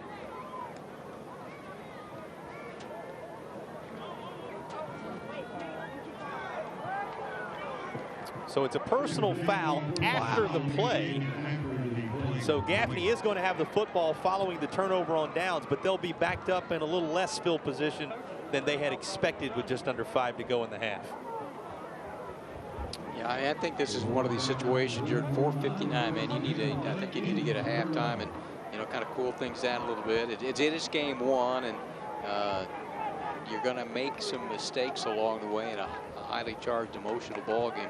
Let's go back, Tom. Gaffney 9-4 a year ago. They end up going to Northwestern again. Another edition of those Northwestern Trojans that right now are riding a purple wave to state championship glory. One of the best teams in the state in recent times. A great season by the estimation of most, but Coach Downey Littlejohn saying we know what the expectations are in Gaffney, chasing 19 as they call it. And this is a team looking for more than that. Nobody home on that handoff attempt, but it's okay. Rushing across the 20 to the 22-yard line. When you reflect upon Gaffney's 2025, what do they look to build on for 26? Well, I mean, it was year number 1 for Donnie Littlejohn to begin things, and you look back, they lost 17-16 to Greenville in game 2, and you wonder, well, okay, how's this going to go? Then they recouped and went on, as you mentioned, that game with Northwestern, 52-45. I mean, they had a chance to win that game. He said that they need to be better on defense. They'd be a little more balanced on offense. And there were too many explosive plays defense gave up last year to try to improve on that. Added some backs, added some weapons. We'll see if it translates in to an even deeper run here as Gaffney is chasing 19. A little extracurricular here on the sideline up and around the 28-yard line. Clock ticking down under 4:45 to play. Here's another look at this. And just the sweep there by White, and he's out of bounds. probably got away with one there. He was a strider too. Thought maybe there was a little extra there, but have to love the fact letting them play a little bit here. It's early in the football season. Contact no issue for these football players. And through the middle, now left hash, and finding some open real estate to the 40 and inside the 30, and finally spun out of bounds near the red zone. It is Amir White again as he has Gaffney in business once more, late second period. Tell you what, he's been impressive, Jason. 5'11", 210 senior, transfer from Irmo, and you mentioned Northwestern beat them, what, between 13 last year in the championship, and again, we'll get into that later on, 5A Division I and II, but you see his ability, a big guy once he gets going, and you know, if you try to tackle him high, he may run over you, which he did there, and then he shows the acceleration down the sideline for a big game. Well, you think about he, Peanut Bailey, you've also got the likes of Kareem Shaw and Blake Cochran, the strength at running back, the strength of this stable of running backs they have. They'll use McKee in that way from time to time, guy who we've seen already make his mark on this game. Trenton Lynch going to carry a good bit of the load for the Spartanburg Vikings. Gaffney trying to match that tonight with a number of different weapons, and White has been the most extensive of those so far. Delay's going to back the Indians up with 4:32 to go in the half. Well, given everything that's transpired, it's still just a 7-0 ball game. Gaffney has the lead, but this would be a big one if they could punch it in before intermission.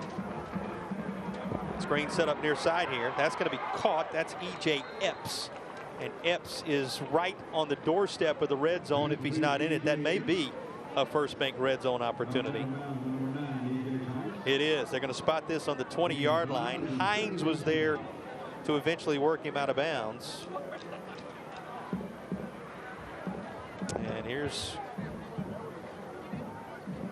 a second down play coming with just over 4 remaining.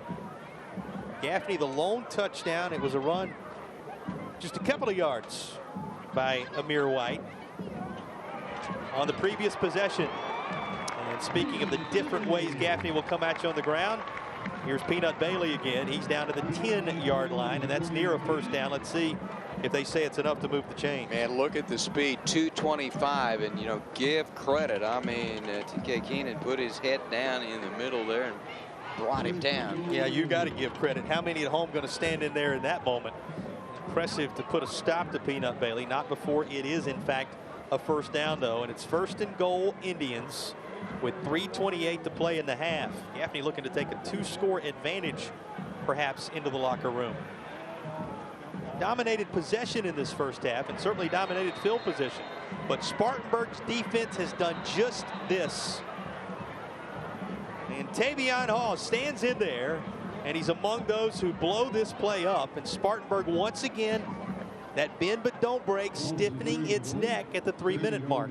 Yeah, you see Haas coming off the side, strong side linebacker, 5'11", 180, a senior. They also had another one coming as well. So a pair in the general area there. They have been aggressive defensively, particularly off the edge, but they've gotten inside and gotten some pretty good yardage as well. That's Jamal Golden Jr., who was also there for Spartanburg. After the fake give, a little bit of trouble as this pinballs around, but it'll fall harmlessly to the turf. Incomplete, 3rd down. Remember now, this is goal to go, even though Gaffney's backed up outside the 10 now. So 3rd and goal coming. Yeah, had too many in the general area there. One of the wide receivers trying to block, and the ball was thrown about that same general area. Yeah, just, you know, if you're Spartanburg and you can keep them out of there, there's been two other opportunities for field goals. Had a high snap, low snap, didn't get anything out of that. They got the 1 touchdown when they had to have the big conversion on 4th down to provide that chance to get it, and they did then. 3rd down, goal to go. Toss to the end zone, stepping up and nearly intercepting it. Spartanburg had a chance right there. Golden was on the spot once more, and Jamal Golden Jr. just couldn't quite reel it in, though he did break up the play to set up 4th down. Yeah, a lot of that set up by the pressure coming from the backside and let it go a little bit in a hurry. I think that was E.J. Thomas that was coming off the backside. That is a toss that a young quarterback will make, right? You got a sophomore quarterback and a freshman quarterback to choose from for Gaffney, and they dodge one right there. Here's a 30-yard try, and for the 3rd time on a field goal attempt, the Indians won't give Segura an opportunity to put a foot into it. So Spartanburg may very well go into the locker room down a score. We got 2:21 to see if that's the case left in the half. But Vikings have to be feeling like things could be a lot worse right now, Tom, with Gaffney trying 3 field goals, none of which have ever left the foot of their young kicker. And relatively short ones as well. I mean, Gaffney took over the 21-yard line to Spartanburg on their first possession and had to attempt one. It was high. The next one they were able to drive down. It was low, and then that one was a little bit low as well and mishandled. So, man, if you're Gaffney, you're going, man, we could have at least 9, if not more. What Mark Hodge tell us about special teams factoring in to this contest on both sides? We have seen that transpire. The veteran coach calling it in our conversations with him earlier in the week. He goes back to his back, Trenton Lynch here. And Lynch is up to the 20-yard line. That's the line of scrimmage. That's about it. 2 minutes remaining. What are your impressions of what we've seen in this first half? Well, it's been a struggle, I think, for both teams to a certain extent. I mean, Gaffney's had opportunities. They have not been able to cash those in. And, I mean, it's been a pretty resilient effort by Spartanburg, and they've only been able to generate one really good drive so far in the ballgame offensively. You get the sense, and here comes a flag in. Contact at the end of this play. This may give Spartanburg some field position to work with here. It would appear to be a hit out of bounds against the Indians. Yeah, those are the things, if you're the head coach, that can't happen. I mean, it's an emotional game, and it's late in the first half. You didn't get into the end zone there, and makes that, turns it up, and then he's out of bounds. I mean, we've seen a couple of occasions there. One wasn't called, and that one was, but you just you got to be a little bit more disciplined in that regard. Just going to say a moment ago, we've been around these games along the way. You get the sense we may see a totally different second stanza when they come back out of the locker room from what this first half has been as these teams settle in. Lynch trying to change the scoreboard before we get there, has a first down for Spartanburg as he's into Gaffney territory at the 46-yard line. Tell you what, that's a really good tackle by Kareem Shaw. We talked about those guys in the secondary, and I mean, really highly regarded, and Shaw, one of those as a cornerback. If he didn't make that tackle, that would be 15, 20 more yards downfield.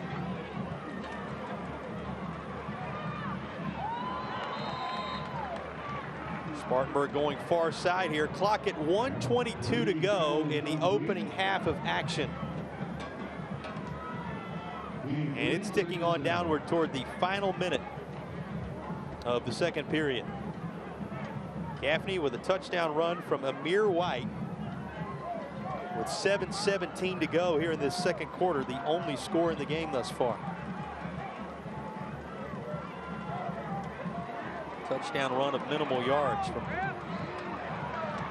the Indians, the only scoring, and it's going to be inside the 40, down around the 38. That's going to be a couple of yards shy of a first down.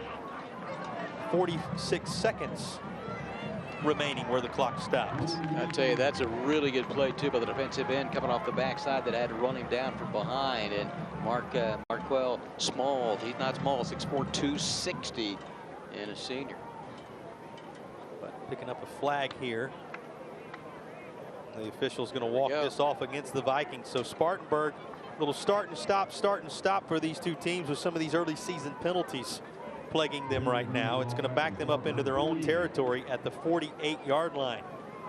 Vikings have 46 seconds with which to work, and this is second down, and as we say around here, a country mile. They now need the 36-yard line on the other side of the field for a first down. Golan's got the arm for it, that's for sure, and he tosses one, caught inside the 10. Wow. How about this? Jay Anderson, the target, and Anderson reels this in to put Spartanburg in business with 39 seconds remaining in the half. Did we mention that Chris Colin is a two-sport athlete with a baseball background? He shows off his arm right here. Look at this one. I mean, he lets it go. There's pretty good coverage out that way, and he launches it long up into the nighttime and goes up, makes a catch. Big game player as well. He's going to turn, give to Lynch. Waters part, and Lynch is toward the goal line, tries to stretch it across. Ball comes out, and the Vikings fall on it to maintain possession. Boy, this game at times has maybe lulled you a bit to sleep with some of the back and forth on penalties, but when the action has arrived, it has arrived, and that was a scenario that could have been huge for either side. Lynch was right there to stretch it across the goal line. Indians were right there to take it away. And we still don't know our halftime score with 24 seconds to play.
Spartanburg inches perhaps away from a touchdown as you watch Trenton Lynch try desperately to stretch this ball out across the goal line. At that point, it's swatted away, and Tom, that's about as close as it gets. Yeah, if you had the old pylon, Cameron, maybe you'd see it differently, but he was trying hard, and then the Gaffney guys are swatting at it, trying to break and knock it away, and they eventually did.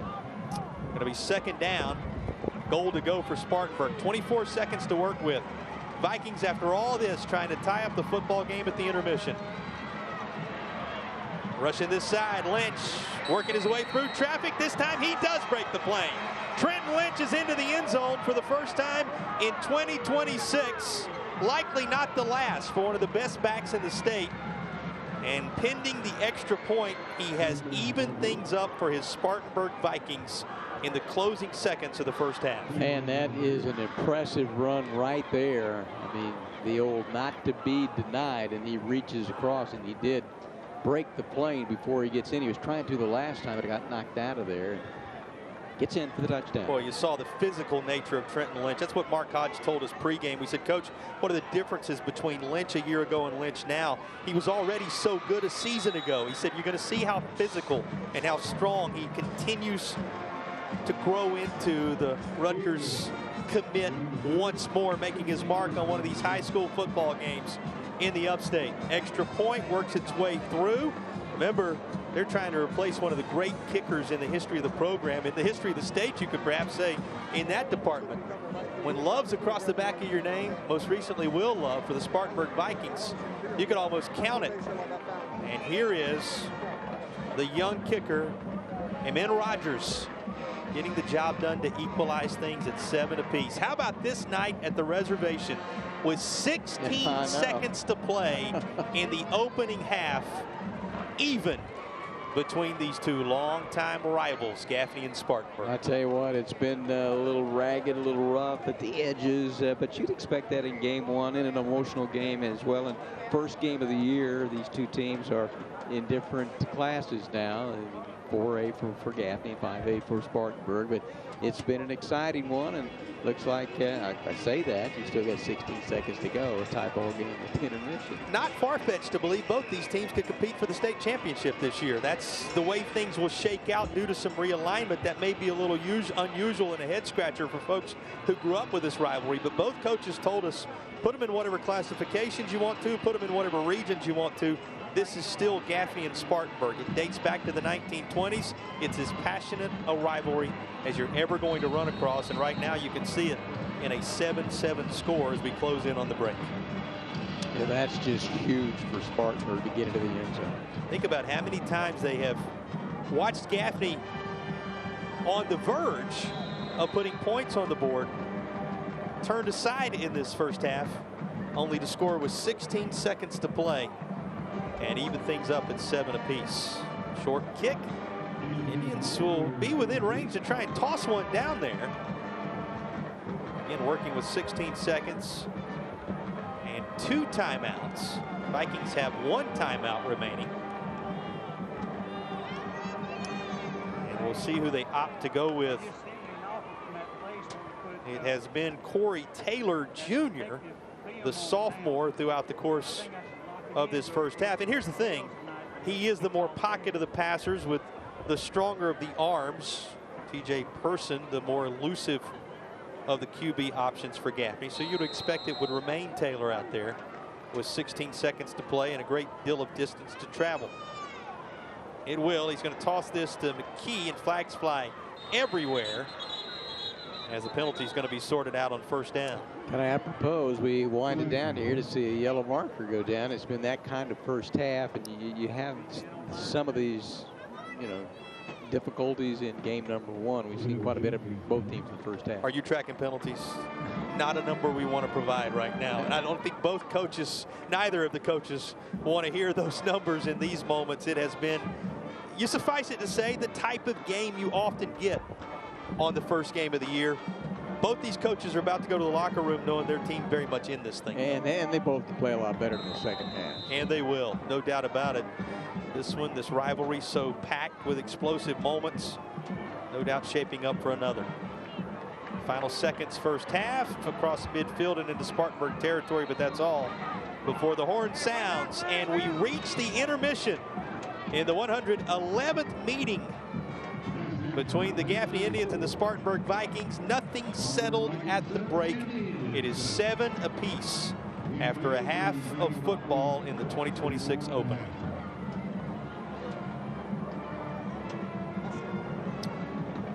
Two years ago here, Gaffney Indians winning it in the final minute in come from behind fashion. A year ago, settled by a touchdown in Spartanburg.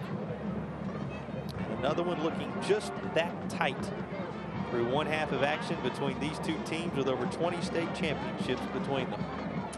Let's go to Nelson, who's standing by with Gaffney head coach Donnie Littlejohn at the break. Thanks, Tom. Thanks, Jason. This is the Coach's Corner, brought to you by Carolina Furniture Concepts. Well, Coach, both teams went scoreless in the first quarter, but ironically enough, you both got some momentum going in the second quarter, and now we're all tied up 7-all. What were your thoughts on the first half of the game, Coach? Well, I think our defense played really well. We got to finish drives when we get inside the red zone. And when we got down there four times and didn't get any points out of it, that can't happen if we want to win this ball game. So we just got to finish stuff on offense and keep playing fast on defense. All right, Coach, good luck to you and your boys in the second half. Thank you so much. Yes, sir. Tom, Jason, back to you. You heard him say, looking for his team to finish those drives. They did so once, a touchdown from Amir White of the rushing variety, matched by a late touchdown from Spartanburg's Trenton Lynch. It's 7-7 at halftime.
Friday Night Rivals Scholar Athlete, brought to you by Arby's.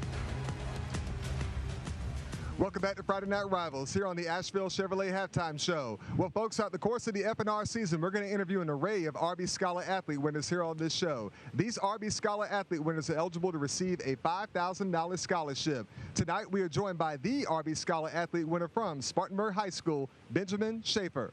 Benjamin, my man, welcome to the show. Thank you for having me. Of course, congratulations on the win as well. Most impressive. Thank you. Now, my sources have told me, undeniably, you are the fastest guy over at Spartanburg High. You are a cross-country superstar, you are a track superstar, and you also play soccer as well. Is all that correct? Yes, sir. Let's talk about that sports trifecta in detail. So right now we're training for cross-country, so we're building up our mileage and helping some of the younger runners get better at running and helping everybody develop as a team. Okay, and what about in track and soccer? What can you share with me there? For track, I've gone to state the past 2 years, and soccer, I started 7th grade and ended 10th grade, and it was just a really fun experience to enjoy the sport with all the boys. That does sound like fantastic fun. Now let's talk academics, shall we? I was told that you are a capstone scholar, you're also an AP scholar, and who can forget, you're about to graduate next June with an associate's degree as well. Is all that correct? Yes, sir. Let's talk about some of your additional academic accomplishments. I am in National Honor Society, National German Honor Society, Beta Club, and I'm a graduate of Junior Leadership, Spartanburg. That is all wonderful work. Now, what are some of your post-high school plans, Benjamin? Right now, my top choice is going to Colorado School of the Mines to major in geological engineering. I was also told, outside of athletics as well as academics, you also have quite the presence in the community as well. Is that correct? Yes, sir. Let's talk about that very briefly. So I love mentoring the younger students in cross country and track, but I also have done junior leadership where we did 20 plus hours of community service, and I've planted trees with Trees Upstate, and I just really enjoy giving back to the community. All magnificent work indeed. It should come as no surprise. You are Arby's Scholar Athlete winner from Spartanburg High School. Congratulations. Thank you. And good luck in all your future endeavors as well. Thank you. All right. Arby's, we have the meats. We'll be back in just a moment, folks.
The best Thursday night lights and Friday night rivals highlights from across the country.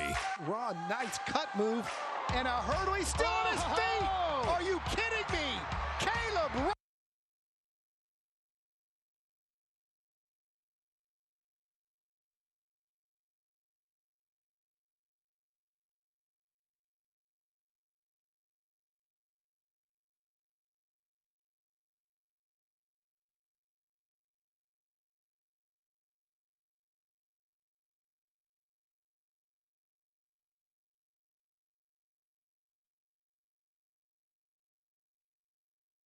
The best Thursday night lights and Friday night rivals highlights from across the country. Raw, nice cut move, and a hurdle. He's still on his feet. Are you kidding me? Caleb Ron, touchdown. Oh my goodness, what did he just do? He will roll right, under pressure, still on his feet, trying to find somebody downfield. He's in trouble. He'll throw it to the back of the end zone. The receiver's wide open. Touchdown, McQueen. Michael Henry got his field goal blocked. caught it and said, look what I found. Touchdown. In one of the most bizarre football plays you will ever see. Pressure, throws it downfield to the middle of the field. What a catch, coming up and grabbing the ball. Oh my goodness. I had no idea it was one-handed that he grabbed that thing and hauled it in. Another rush, they're gonna throw the screen and it's intercepted. How about the big fella, Akeem Davis? Davis staying on his feet. Look at him go. Davis. It's like a scrum. They can't bring him down. Akeem Davis is still moving. At the 30, at the 25, he snuck out of there. Are you kidding me, Akeem Davis? He is in for the touchdown. 55-yard field goal from the left hash. The kick is up, and it is. It's good at the buzzer. Bryant is the hero for the Buccaneers.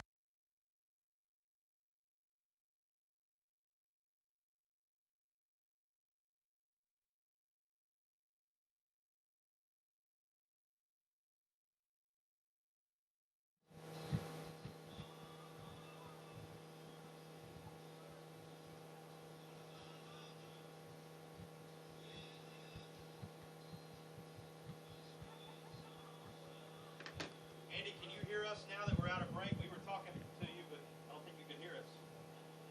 Can you hear us? Can you hear us? Andy, we hear you. We're talking to you. You're not hearing us. Yeah, we're talking.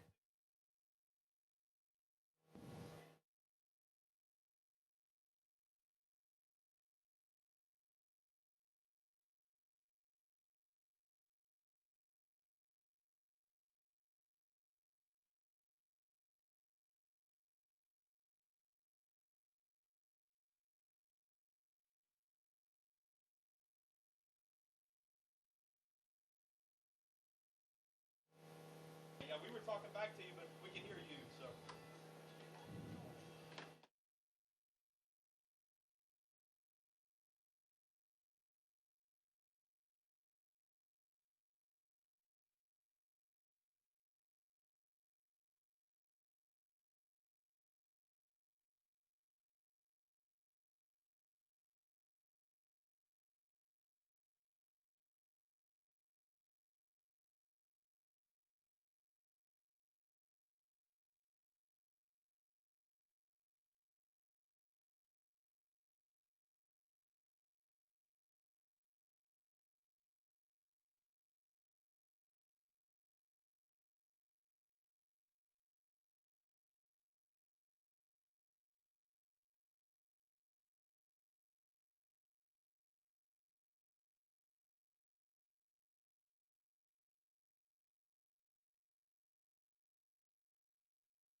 Welcome back to Gaffney. It has been, to this point, a beautiful night. You're probably aware some games around the region moved up to Thursday night. Some games around the region suspended due to weather right now. But you can see up to now, Tom, everybody watching it closely here at Gaffney. But so far, so good. We had a clear first half, skies-wise, and a beautiful moon above Cherokee County as we speak, and a good football game to go with it. Both teams with simply a rushing touchdown, one from White, one from Lynch in the second period for a 7-7 game at the break. And here come the Vikings out of the locker room as we speak.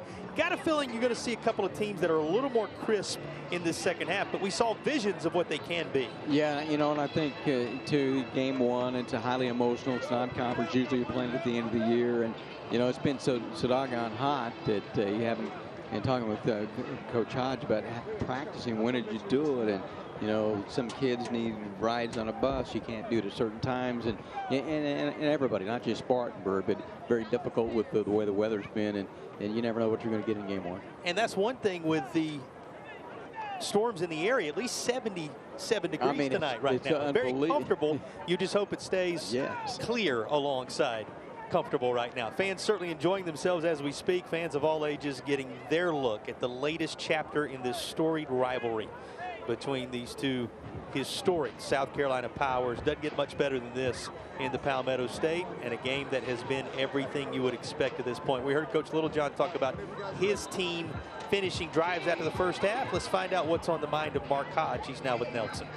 Thanks, Tom. Thanks, Jason. This is the Coach's Corner, brought to you by Carolina Furniture Concepts. Well, Coach, what was the message to the boys just now in the locker room? You got to finish. I mean, Spartanburg Gaffney is going to be pressure through the whole game. It's going to come down to the end of the game, you know. And Lightning may be in there. I don't know if we're going to get the full game. We got to go. We've had too many mistakes. I think it's mistakes of excitement, but we gotta play fast, but settle and quit making a little bit of mistakes. All right, Coach. Good luck to you and your boys in the second half. Yes, sir. Tom, Jason, back to you guys. Those are thoughts of Spartanburg head coach Mark Hodge. Mark Hodge, one of the best state championship coach. Not many can say that in this area that remain as head coaches, and his team looking to pursue another. This is going to be the story for them this year as we look at the Spartanburg Chrysler Dodge Jeep Ram keys to the game, what Spartanburg will need to do along the way, because he talked about it a lot, to stay disciplined and to clear up some of those self-inflicted wounds. Really the only thing keeping his team from a deep playoff run. Certainly that's going to remain the key here tonight. Yeah, you take a look that we talked with that on Spartanburg's side, the clean special teams play, and had problems for Gaffney over there. They wanted to execute the game plan. They wanted to protect the football, so they've done a pretty good job in that category. But what you've had is a lot of unforced situations with penalties and a couple of other things like that, and you know, bad snaps. A couple of them for Gaffney. Gaffney, you feel like should be probably ahead in this game. They had the ball at the 21-yard line in Spartanburg territory after a short punt by Spartanburg on their first possession, 3 and out, and then the high snap on a field goal. The next time driving down, they had the ball down deep again and attempting a short field goal as well. Low snap this time, and then the Amir White was able to score on a 3-yard run. They had a conversion on 4th down and long on that one, and then the great pass completion to provide the opportunity for the touchdown for Spartanburg. We're going to break away while these teams take their final halftime warm-up moments, and we got the balance of this one coming your way between Gaffney and Spartanburg on the other side.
Moments away from the second half as we reflect upon the first half of action. The story for Gaffney really to this point, Tom, opportunities. They had 3 field goal attempts, none of which their talented young kicker was able to put a foot into. Some issues with the snap and the hold, and Spartanburg able to equalize the 1 Gaffney rushing touchdown at the very end of the half with 16 seconds to play. Here's a look at how things transpired in the first half. You see Gaffney using a number of different backs to work their way into close proximity, and then Amir White with a touchdown. Yeah, I mean, good spin there, and once he gets going big, hard driving back, he got it to the end zone for the touchdown, and they had to convert on 4th down and long to even have that opportunity. Spartanburg goes to work in answer of this. They use the strong arm of their talented QB. Colin finds his man near side down this left side, and that sets the stage for Trenton Lynch. Boy, that was a nice toss and a good catch as well for the Vikings. And that was the first attempt to try to get it across the plane for Trenton Lynch. Didn't quite work out, but on his second effort, Tom, this carry, he was not to be denied. Yeah, give it to him again. You get out on the edge. You got some pretty good blocks there to provide that opportunity. Once he accelerates, he's another big back, 193, and able to power in. So for them to be able to do that, it was good. So the big catch down the near sideline by Jay Anderson on a tremendous toss from Chris Colin that set up Lynch, who had initiated that drive with a couple of big runs. The different backs Gaffney's worked at you, and just the one score on the board as a result of all that time of possession and all that field position for Gaffney, and you really now kind of cross it all out. Start and over, it's man. a brand new ball game with 2 quarters to play. We're tied. Who can win the second half and who can win this rivalry contest? The return going to belong to McKee up across the 25. And he stood up at the 28-yard line. That's where Gaffney will have it. Remember, Spartanburg had the first touch of it. And they had the punt that set up the field position that nearly resulted in a Gaffney field goal on their first drive of the game. And it'll be Gaffney starting at this time. And we hope this is not going to remain a familiar refrain. But there is a flag down at the 37-yard line. So we saw that was kind of one of the big storylines of the first half as well. It was some poor execution on some special teams play and a lot of penalties by both teams as well. So beyond all those numbers and beyond all those storylines we can walk you through, if you grew up around here, well, you understand the depth of what this means. It's Gaffney, it's Spartanburg, it's the first game of the year. It used to be the first game of the year and the last game of the year in a home and home. But for the first time in a while, these two teams kicking off the high school football season. We're glad you've chosen to be with us for it on Friday Night Rivals. And Gaffney going to work across the 45 to the 46-yard line. Now, Corey Taylor Jr., the sophomore, handling most of the snaps for the Indians so far. We're looking for TJ Person at some point, who's also an option for Gaffney at the quarterback position, but they've relied heavily on 19 so far, Tom. Yeah, he's played the entire first half, and talking with Coach Littlejohn, he wasn't really quite sure, even as yesterday, who was going to play. Was that even? And he decided to go with the Corey Taylor Jr. in this one. Well, he told us he knew, but he wasn't telling anybody else prior to the game today. We're talking about game day action, as he has a couple of quarterbacks to work with here. Spartanburg with all kind of white jerseys surrounding this one, and they will stand the target up at the 40-yard line as the Vikings are all over this. Got a really good look there at Marquez Sanders, senior, 6 feet, 230. He's on one of the end spots, Tryon Duncan the other. They've been flowing to the football, did a nice job, and got out of the edge trying to get that one-on-one coverage out there. But by the time he caught the football, there were about 4 Vikings in the GA. Let's also say, Tom, before we get too deep into this thing, big thank you to Malcolm Long and his staff, the athletic director here at Gaffney. Big thank you to Todd Staley and his staff, the athletic director at Spartanburg, 2 of our friends in this business who have made it possible for you to witness nights like this live from the upstate of South Carolina. Trying to find some room himself is Taylor, and Taylor is going to be up across the 45 to the 46. Now, that was 3rd down from behind the sticks, so it sets up now a 4th down and about 7. He did a really good job to pick up some yardage there, and even a better job by the wide receiver out on this edge to give him that chance, but able to corral him and force a punt. Good job defensively, begin things here in the 3rd. Well, just underway in the 3rd quarter. This one trending toward another of those historic chapters in the Gaffney-Spartanburg rivalry.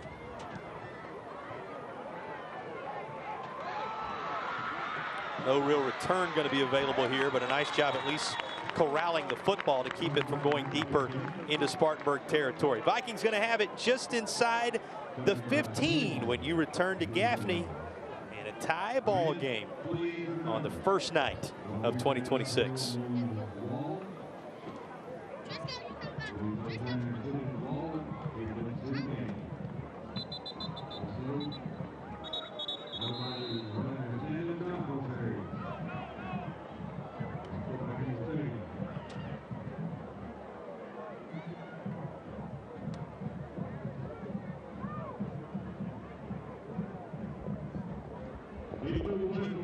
Please.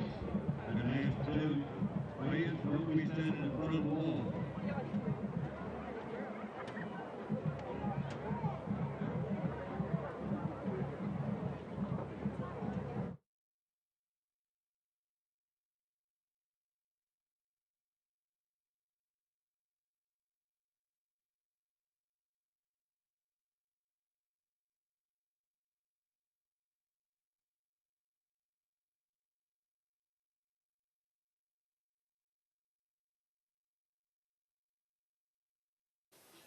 The games are well underway. The highlights are coming up. Stay tuned for Friday Football Frenzy on News 13 at 11 o'clock.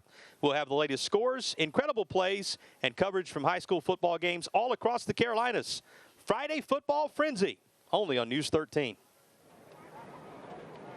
Well, if you have memories of those often wild and unbelievable nights where the original tunnel was located over at WK Broombox Stadium, they call it here in Gaffney the original reservation. Some things would happen there. Mark Hodge even talking about that from his days going in there as a visitor, that from time to time could not be explained, whether those are your memories or walking under the train trestle heading to old Snyder Field, and then the later location on Wofford's campus. I remember being on Dad's shoulders working into Snyder under those train trestles for rivalry nights like this between Gaffney and Spartanburg. If you grew up around here and that's your background, doesn't get much bigger on a Friday night than this. And Tom, the lights have been bright.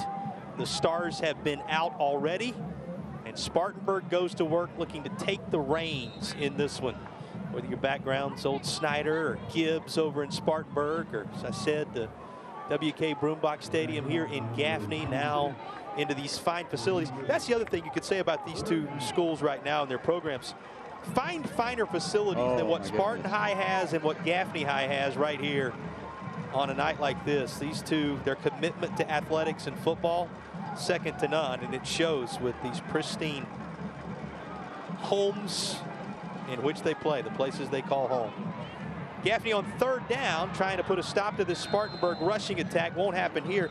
Yes, there are other backs in the stable that Spartanburg can turn to. They do so here. Mason Whiteside, a freshman with plenty of potential that has been mentored by Trenton Lynch, gets his number called, and he comes away with a Spartanburg first down. Yeah, look at the run. The one prior to that was pretty good as well. He got inside, able to make a nice cut there, and he's a powerful young man. Only a freshman, 5'9", 176, but his first two runs have been impressive. That's my first thought, too, is can't give every carry. I mean, every now and then it's game one, right? Kind of tired. Got to have a little bit of a breather. Somebody else involved once more. Vikings get it into the hands of Mickler, and he's going to explode across the 35 and up near the 40-yard line. That's one of the ways they can use Tragan Mickler.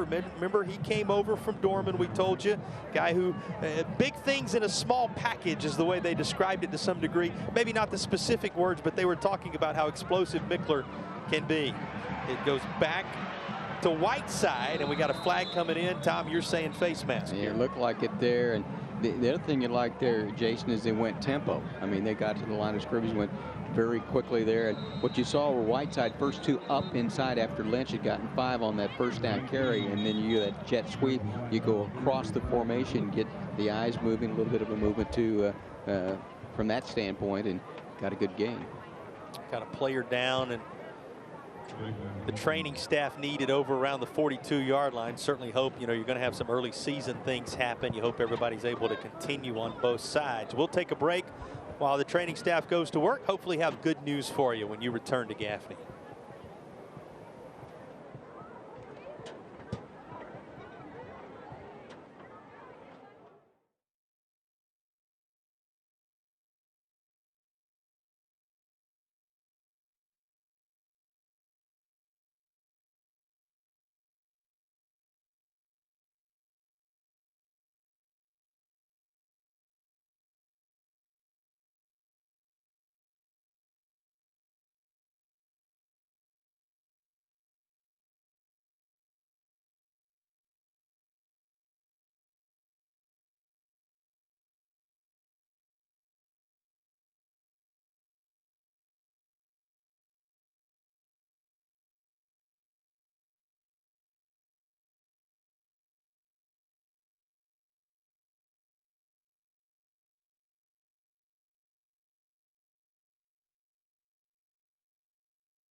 Back at Gaffney, tie game between the old-time rivals. We said it, as ancient, as deep a rivalry as you're going to come across in the Palmetto State. Anywhere for that matter. One of the best in the South. Gaffney and Spartanburg, over 100 meetings between them. If you've been around for the history of this rivalry, you understand, hard to put into words sometimes, what it has meant when these two get together, the gold dome helmets of the Vikings, to work on first down, and Gaffney will swallow this up just behind the sticks. You know, Tom, they still talk about snap miscues to some degree on an upper state championship game that propels you improbably to a state championship environment. We talk about that streak for Spartanburg in the 90s when they went on those runs through the upstate, turned it into championship glory. Who's going to write their name? Who's going to put together the latest chapter on this memorable night in 2026? See Mark Hodge there. And he's looking for somebody to step up, is he not? Love what he does with that program, though. The refined program that he has that's more about developing young men and husbands and fathers. You know, Coach Donnie Littlejohn saying, I got in touch with Mark Hodge right away. We stand for the same values. He wants to do a lot of the same things here in Gaffney that Mark Hodge has done as well as anybody in developing not just players, but in developing human beings. Talks about how gold, that is the trademark color of the Spartanburg Vikings on those helmets, has to be refined. And so does the gold of the human being. And you can see that in the guys that emerge from not only his programs at Chapman, but certainly those that are emerging from this Spartanburg Vikings program, like the guy on your screen right now in Trenton Lynch. Yeah, great run there, but you're exactly right. I mean, these are two just great gentlemen that you want to win, but they also want to develop players, and they want them to come back and have successful careers. Because not everybody's going to play college football, and you have the opportunity. I mean, to play for Spartanburg, to play for Gaffney, and you can go on down the line. Dorman, Burns will be there next week. It's an honor, and the tradition is there. And guys will come back. Let's say you don't play all that well, they're going to come back. And guys, you understand the expectations here. Yeah, they know what it is from one generation to the next. And the names on the back of the jerseys change, though they're familiar, but they certainly pass on those expectations and that pursuit of excellence. Got another player down on the far side. Fortunately, everybody's been able to pop up and continue tonight. We hope that will certainly be the case here. But one thing you love about it with both these coaches, and there you see it, everybody with a hand clap, regardless of what colors you're wearing, when you see them hop up and be able to continue. Both these coaches, when you ask them about their goals, and make no mistake, they're intent on winning football games and winning championships. But you ask them about their goals, and they start talking about how proud they are of the young men and what they want to see in the lives of these young men as goals and milestones for their development personally.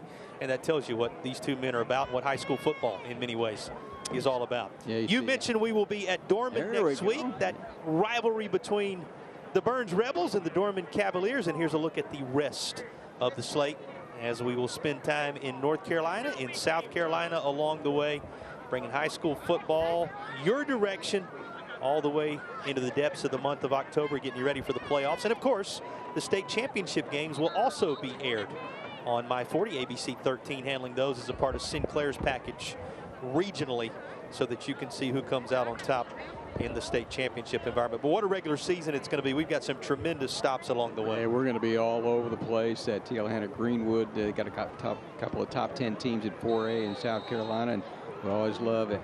Asheville and Reynolds. Shane Law is a longtime coach there and great success, and decided to hang them up a little bit. So it'll be interesting to see those two matchups as always. Yeah, some familiar stops, some familiar faces, some new wrinkles. It's going to be a lot of fun. We hope you will make plans to join us. You're the reason we do this. Those of you that are the fans of high school football in the Carolinas, you're the heart of it all.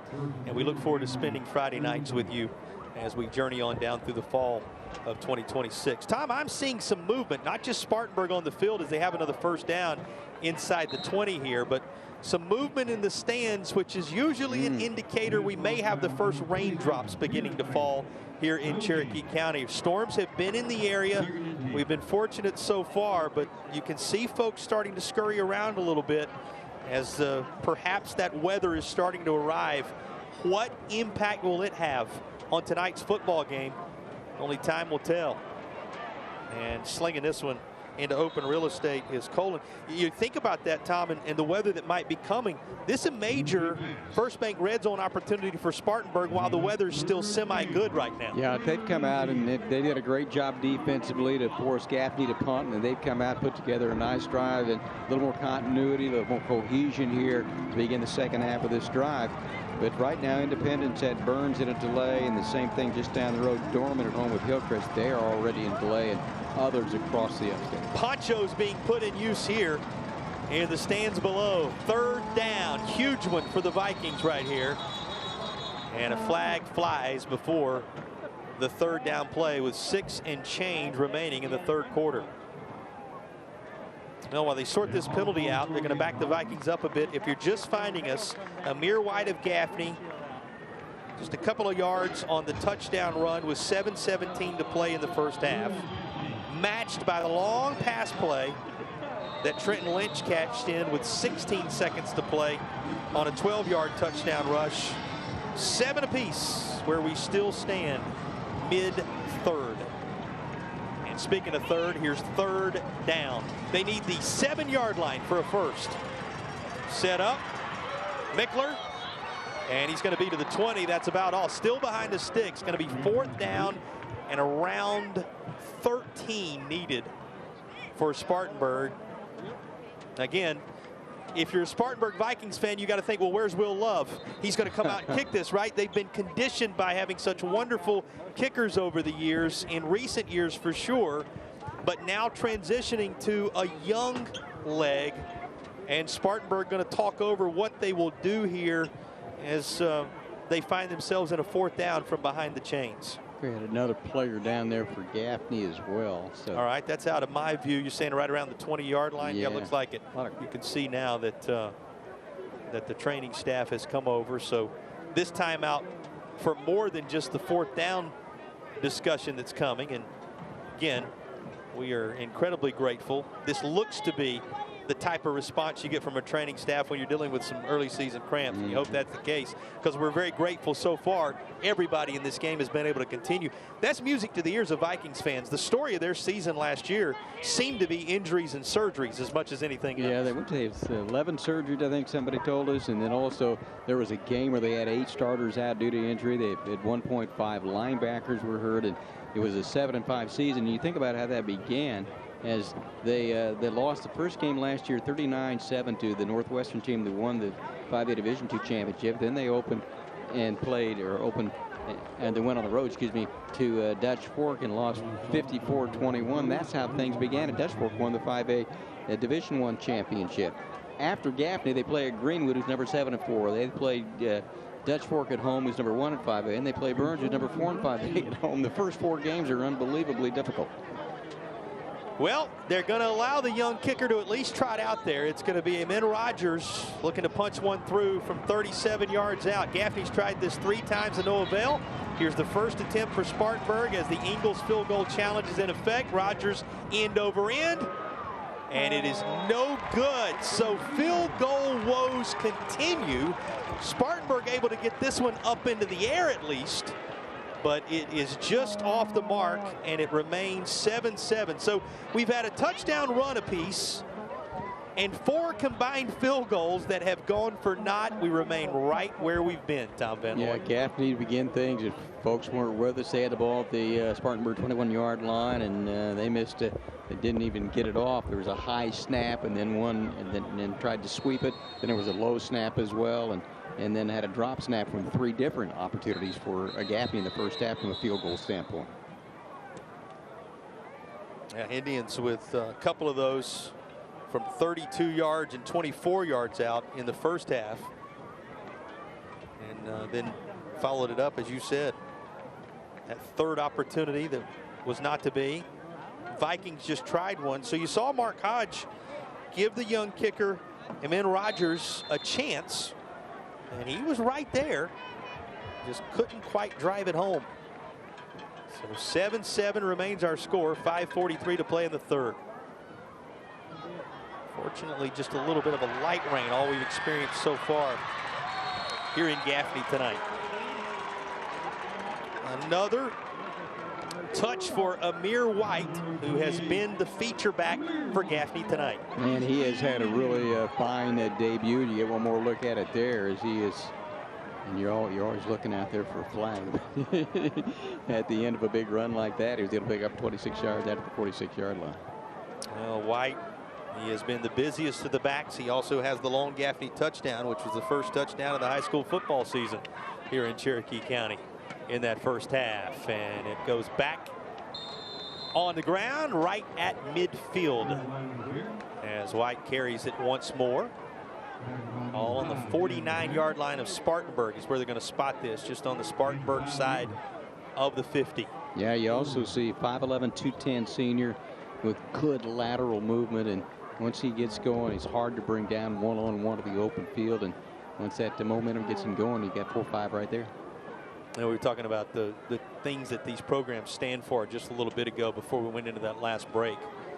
And Coach Littlejohn, much like we talked about with Coach Hodge, a guy known for his connections to this community of faith and family, and of course then football is important, but it comes in behind that in the order of the right priorities. And two guys that these communities are very proud of for the things they stand for and the way they go about attempting to develop these young men. Number of new faces that he's brought into this Gaffney program this year that have made their mark on this one tonight.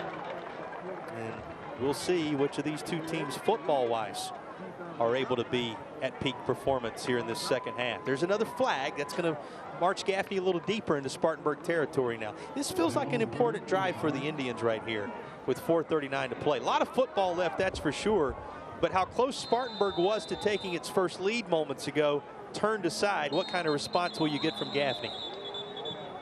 Well, back-to-back penalties right here, and you think about that for a moment. They were 3 out with a punt to begin things, and then their defense was on the field a long time, and back-to-back 5-yard penalty, and it really got to drive Mark Hodge nuts to see. What did Yogi say? It's deja vu all over again to some degree for the Spartanburg Vikings right now, as this has been the story of these games of the Gaffney Indians. Mark Hodge, aware of it, he reminded us, he said, you know, Gaffney's the only team, I've been right there on the verge, but I'm able to beat them since I became the Spartanburg head coach. As Gaffney's reeled off the last 10 in this series, 2016, the last win for Spartanburg. Interesting, which is surprising when you consider the competitive nature of this rivalry over the years and of recent games for that matter.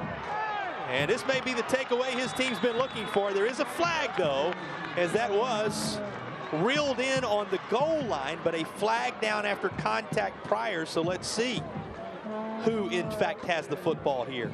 You know, Spartanburg's looking for that marquee moment or that one takeaway that have been the stories of these games decided inside of one possession in recent years. What'd you see here, Tom? A little play action there, that time to just launch it long, and watching it live, I don't think we saw there at the end of the play, but I think there was pretty good contact prior to that. We might get a look at it from this angle. Jaden Brown steps in at the end of this with what would be the interception, but the contact going to negate it, as Gaffney will have it at the 16-yard line following the penalty. So 1st and 10, Gaffney from the 16. Those pictures told the story. Boy, think about the flags on this drive alone against the Spartanburg Vikings as Gaffney tries to make it count. Donnie Littlejohn talking about the ability to finish drives in his halftime interview. And another flag comes in. This one in the Gaffney backfield, however, on the first down play. Yeah, there's definitely been an inordinate number of markers that have been thrown in, you know, 15-5, just, you know. Illegal shift against the Indians this time, so that'll back Gaffney up. As those Spartanburg fans making the trip over across the county line and braving the elements here on the visitors' side. Pleased to see one of those go the other direction. Everybody waiting for that next pivotal moment in what has been a low-scoring contest to start the year thus far. Peanut Bailey inside the 15. Looks like he worked his way. Well, they're going to spot this on the 15. Say he was down right there on the 15-yard line. Tim, ticking is the clock. 3:35 and downward it goes. You know, you think about it right now. It's starting to get late in this one all of a sudden, Tom. 3:27 and downward we go here. And how many possessions you're going to get. This is only the second possession Gaffney has had in this quarter, and just one for Spartanburg. Now this far side going to be caught, striving toward the end zone, and flags come in at the end of this as they will mark the ball carrier out at the 1-yard line. Let's see how the penalty flags factor in here. They got the face mask there, and I tell you, had a chance to make that tackle, I think, at about the 15-yard line, and unable to do that. And then the momentum and acceleration near the goal line, I think got spun around down there, and down on the back side of the end zone as we take a look at it here. Well, that was on a 2nd down and 9 that Gaffney turned into a 1st down, it appeared, at right near the pylon. And it is going to be 1st down Gaffney at the 1-yard line, 1st and goal after they sort this all out.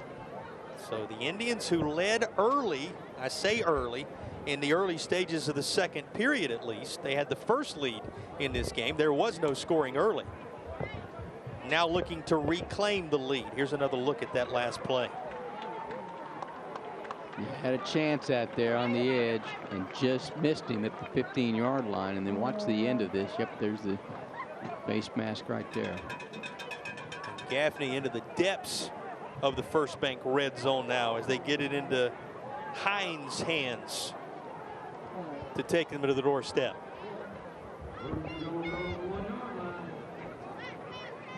Gaffney Indian squad chasing 19. Spartanburg Vikings squad refining itself in the early stages of the new campaign. Right now they collide on the goal line. Spartanburg's had a couple of memorable stands in this game. Can they come up with a goal line stand? We'll have to wait to find out as a flag falls before the 1st down play.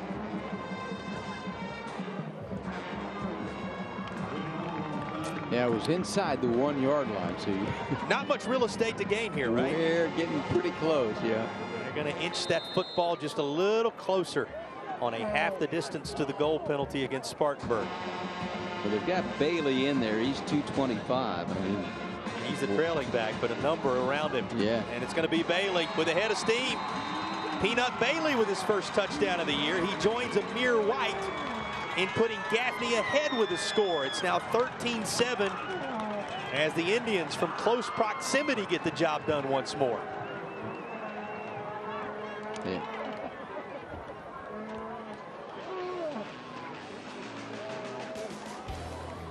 Yeah, I had the big boys up front, jumbo package, whatever you want to call it there. And wrestling going on there after the fact. So Amir White touchdown. There's Bailey touchdown. Peanut Bailey, as he's known here in Gaffney. And now the extra point coming. Gugu Cigar, remember, it's been touch and go on these field goals for Gaffney tonight in terms of getting them up. And Spartanburg is in the backfield quickly, but whistles and flags before anything happened. Yeah, pretty big collision there. Boy, you just think about what if it comes down to one of these special teams moments tonight, as it so often has over the years, certainly early in a football season like this. And a momentum building, perhaps journey igniting season opener for these two who have high expectations for a deep run this year. And right now they're just trying to figure out whose fault was it this time, as a flag flies on almost every play. Is it the fault of that team wearing the home black uniforms or the team wearing the visiting white road uniforms?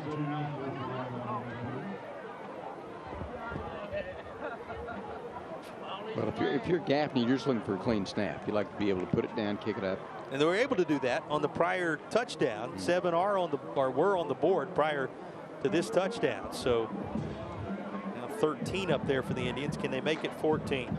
And again, Gugu Segura, who made the journey up, soccer style kicker from the Low Country, Hartsville, his prior location.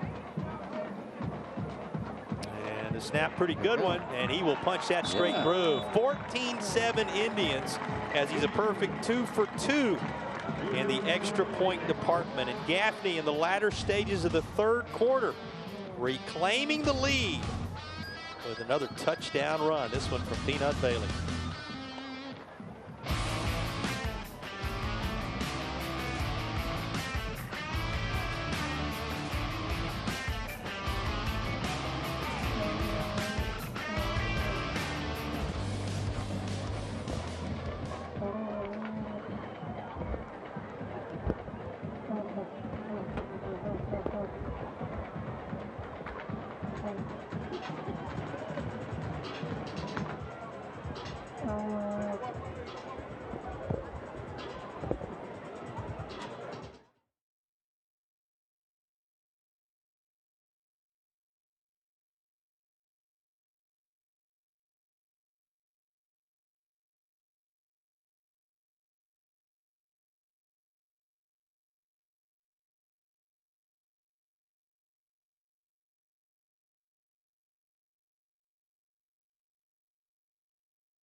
Well, when you consider what some of the forecast involved coming into tonight, we're grateful for what's happened these 3 quarters, and it gives us all smiles on both sides for the Nth Degree Orthodontics Smile Cam. They're smiling not only for the way that has treated this evening, but also the football they've seen. 1 score separating these 2 teams as we welcome you back with the Nth Degree Orthodontics Smile Cam. We say thanks to our friends at Nth Degree Orthodontics, sponsors of the Smile Cam on Friday Night Rivals. Well, Gaffney just forging back ahead with 3:02 to play in the third. The touchdown run by Bailey.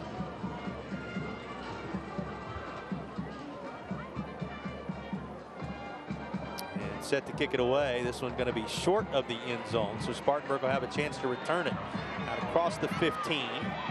Special teams play for the Vikings, perhaps to the 27-yard line, and that's where Spartanburg will take over after the return. And we get flags on the backside of this play. That's over near the Spartanburg sideline.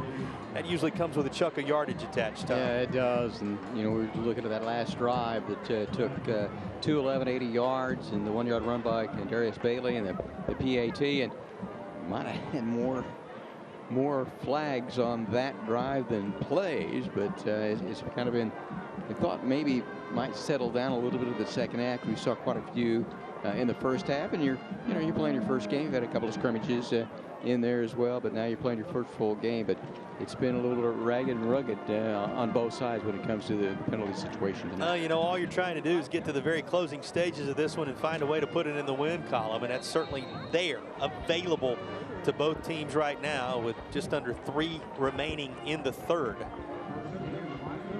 Vikings back to work here.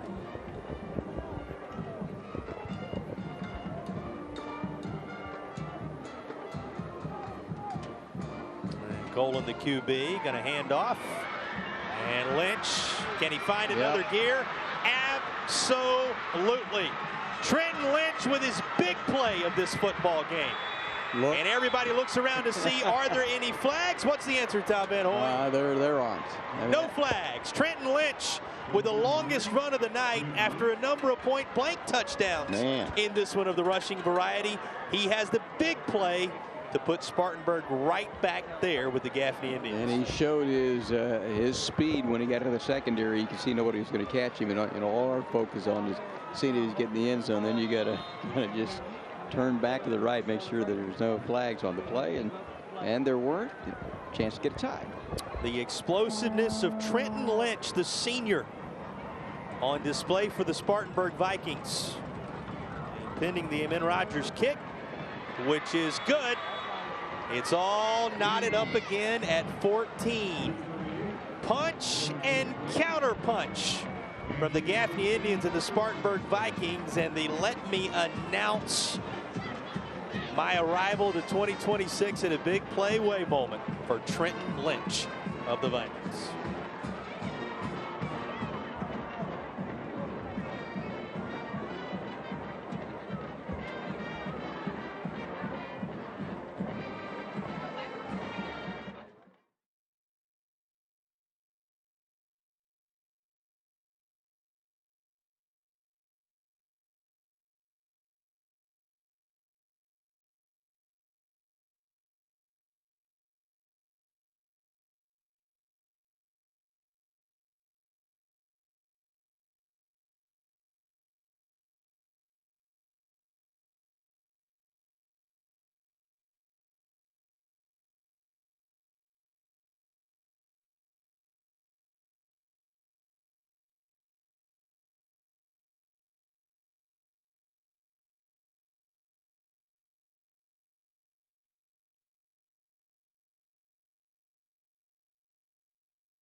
let game night dinner get you stressed. Stop by Ingles. They have great choices from the Ingles Deli, rotisserie chicken, fresh-made salads, a delicious hot bar, and sub bar.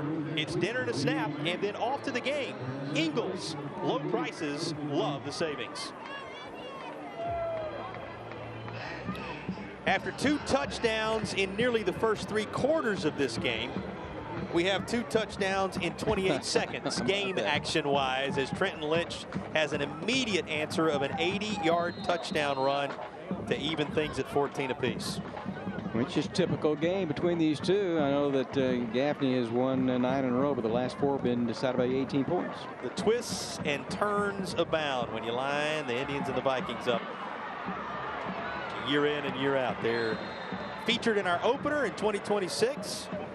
And there's no separation between them because of this 80-yard run from one of the best backs in the Palmetto State. Well, he's got some help up front. That just a little bit of a crease. The offensive line you need to give credit to, but a lot of that on his own. He got down the sideline, made that 1 cut, and then nobody's going to catch him. And he goes the distance for the touchdown. No need to even use the afterburners there for Trenton Lynch as he coasts on into the end zone at the end of that. A tremendous talent coming off a 1,000-yard season, needing right around 1,000 to become the leading rusher all time in the storied history of the Spartanburg Vikings program. Gaffney to work now on the ground. McKee, who's going to be up near first down yardage on the opening carry with 2:22 to play in this 3rd quarter. You know, you can almost sense it, Tom, that these two teams are getting into a little bit of a rhythm now. I know we had a lot of penalties on that prior drive, but it was capped off with a score. And then you have Lynch with the long run, and they just begin to look like they're getting comfortable. Yeah, 2 minutes left, 3rd quarter, tied at 14. Clean it up a bit. And, you know, object of the exercise is to win the game. It hadn't been pretty.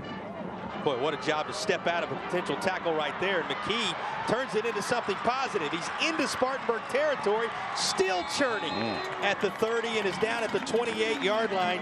McKee looked like he may be blown up in the backfield, and a quick stutter step set him free to take it into Viking territory. I mean, unbelievable combinations with McKee, 5'7", 165, the junior who transferred back. He'd been here, and he was at Mountain View Prep last year and came back. You get one more look at it there. Just able to, and he stays inbound. Great job to tightrope down the sideline. And how happy are they he returned from MVP? He may end up being among the MVPs for the Gaffney Indians this year with plays just like that. Take a look at Dylan McKee, who puts the Gaffney Indians in business inside Spartanburg territory with 1:45 to go in the 3rd. Well, we mentioned the second stanza. This second half may be a little different than that 7-7 first half.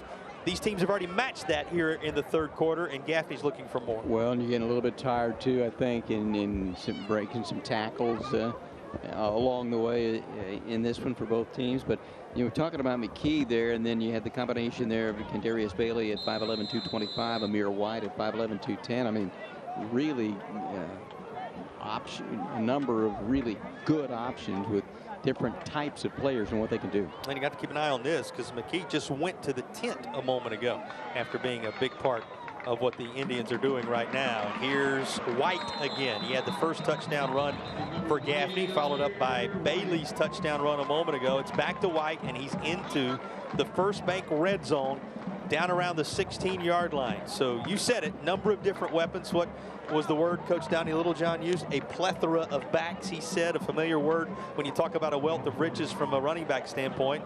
He's utilizing them here, though it would appear that the official is going to walk off a penalty here. So that Gaffney run by White negated, and they'll have it on the 33.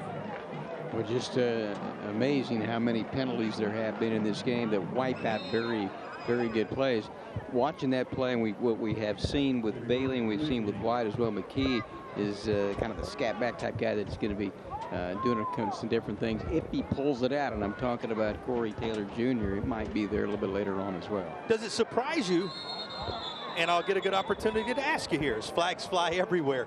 Does it surprise you that we've seen only Corey Taylor Jr. to this point, with all the discussion coming into the season about Gaffney wanting to give a look to both of the quarterbacks coming into the year? A little bit. Just the conversation we had with Donnie Littlejohn talking about competitive they were and how even they were, and hadn't really made a decision on what to do. I thought we probably would see both, but you know, maybe Taylor just settled in a little bit more, and he's been to the game and he's warmed up, and you get a good look there at Little John, and what a great story he is as the head football coach here at Gaffney. Well, he's enjoyed what he's seen with this young QB, the sophomore, grown up by 3 more quarters now into his junior campaign. It has been Taylor throughout for Gaffney to this point. Inside the final half minute of the 3rd quarter in a 14-all contest. It doesn't matter where they play them. It doesn't matter when they play them. First of the year, end of the year, state playoff environments. You put these 2 teams together, you're going to head into the 4th quarter in a tight ball game. Final seconds of the 3rd. And nice catch inside the 25. As Gaffney goes to the air on the final play of the 3rd quarter.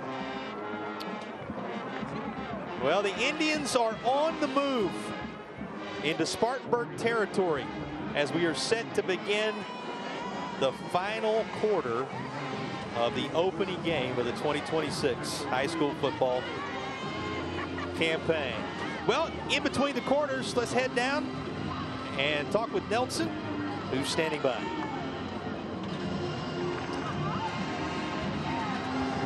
What are we doing it right?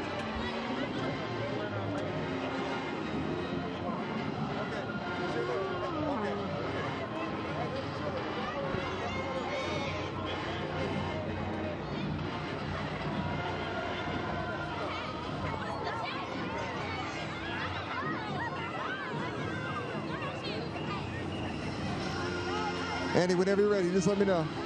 We got a couple of seconds.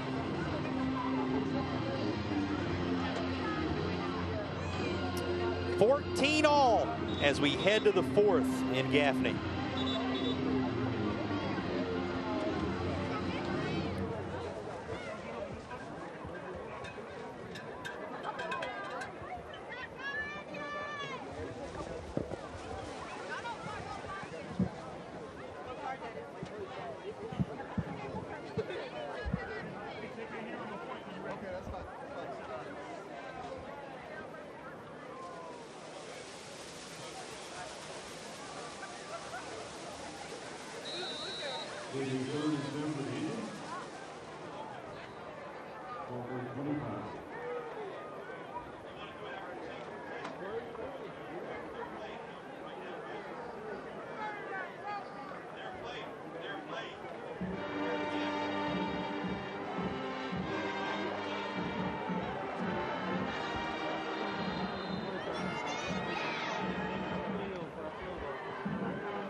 Another Gaffney-Spartanburg rivalry game into the 4th quarter, knotted up at 14-all. These 2 teams so eager to settle this one and find out what the outcome's going to be. They ran the 3rd down play just a moment ago during the break.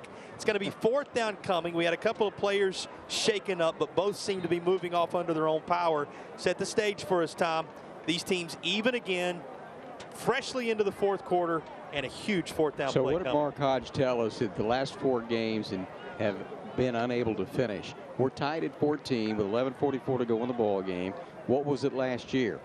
14-14 when we went into the 4th quarter of play, and a big interception. Pick 6 went the other way, and then able to hold them. Gaffney scores again. You're up 28-14 late. Spartanburg scores, and they end up coming up a little bit shy to Gaffney, 28-21 last year. We're in the same position right now. And here 2 years ago with the region title up for grabs, 17-point lead for Spartanburg disappeared in the latter stages.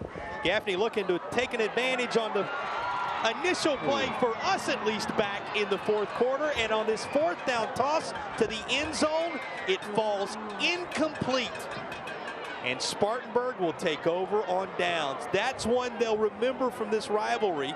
Still plenty of time for both sides to settle it. but that was there for the taking, and it rattled around and came out for the Indians. And Mark Hodge had talked to us about that from the standpoint that he had made that particular situation has developed before, where there's a broken play, and you end up Welcome with back to a Friday Night situation Rivals, folks. I'm standing here on the sidelines with some of the gorgeous cheerleaders, as well as the handsome chief here at Gaffney High School. Ladies and gentlemen, on behalf of My 40 and Friday Night Rivals, thank y'all so much for inviting us here tonight. At this time, we proudly present y'all a check for $500.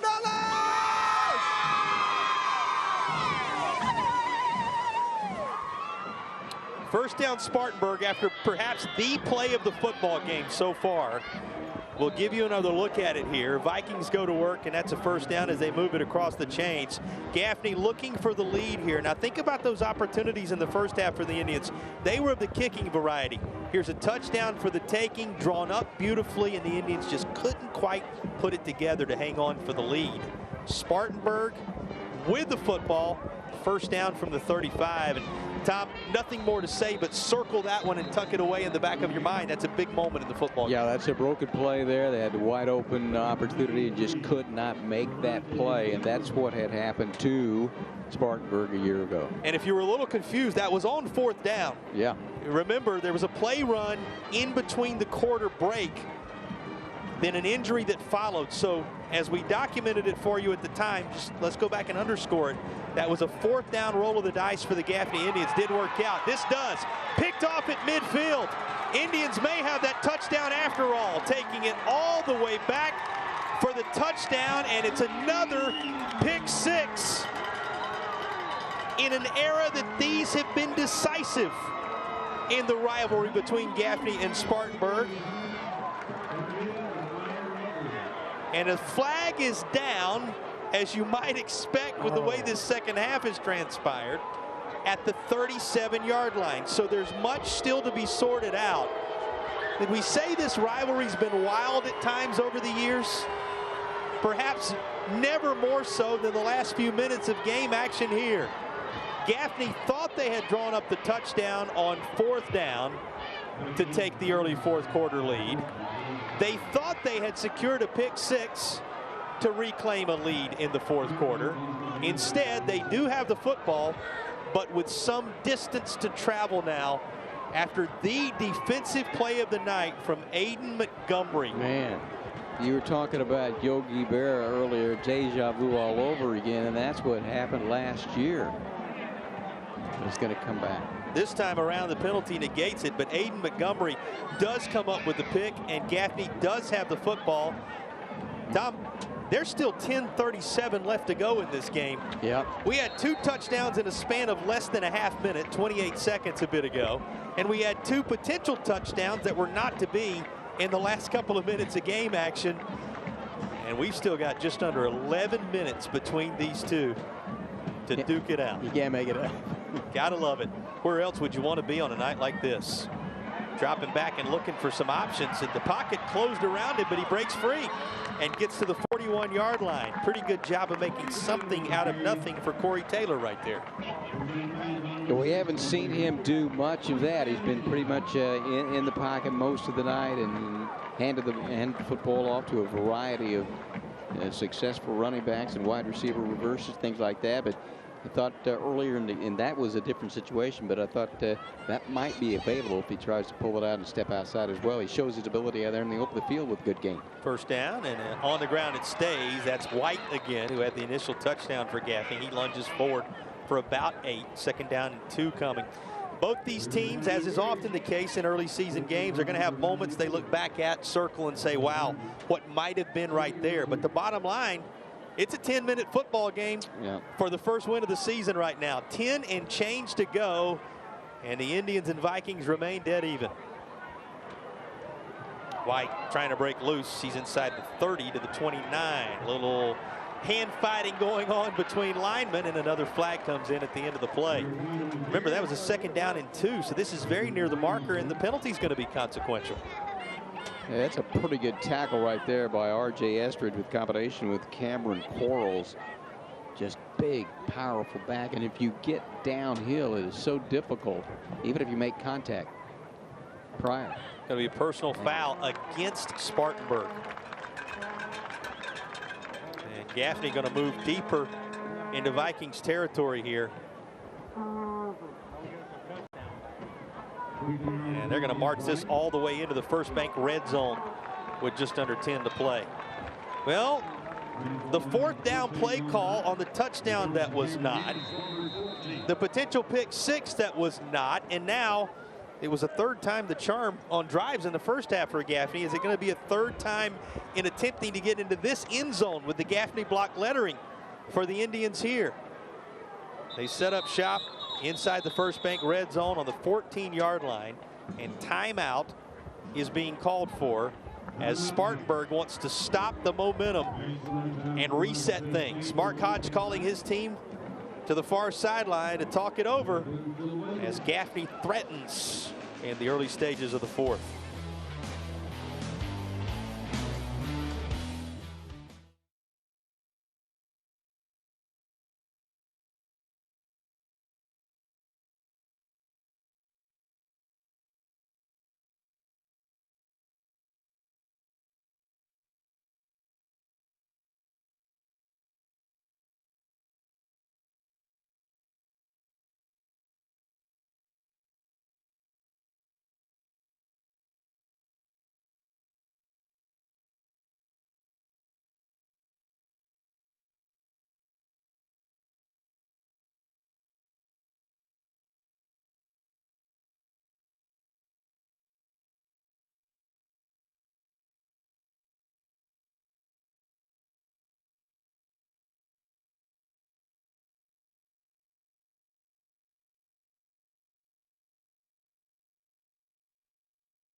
Bojangles is a proud sponsor of WLOS Friday Night Football. It's not just football season, it's tailgate season.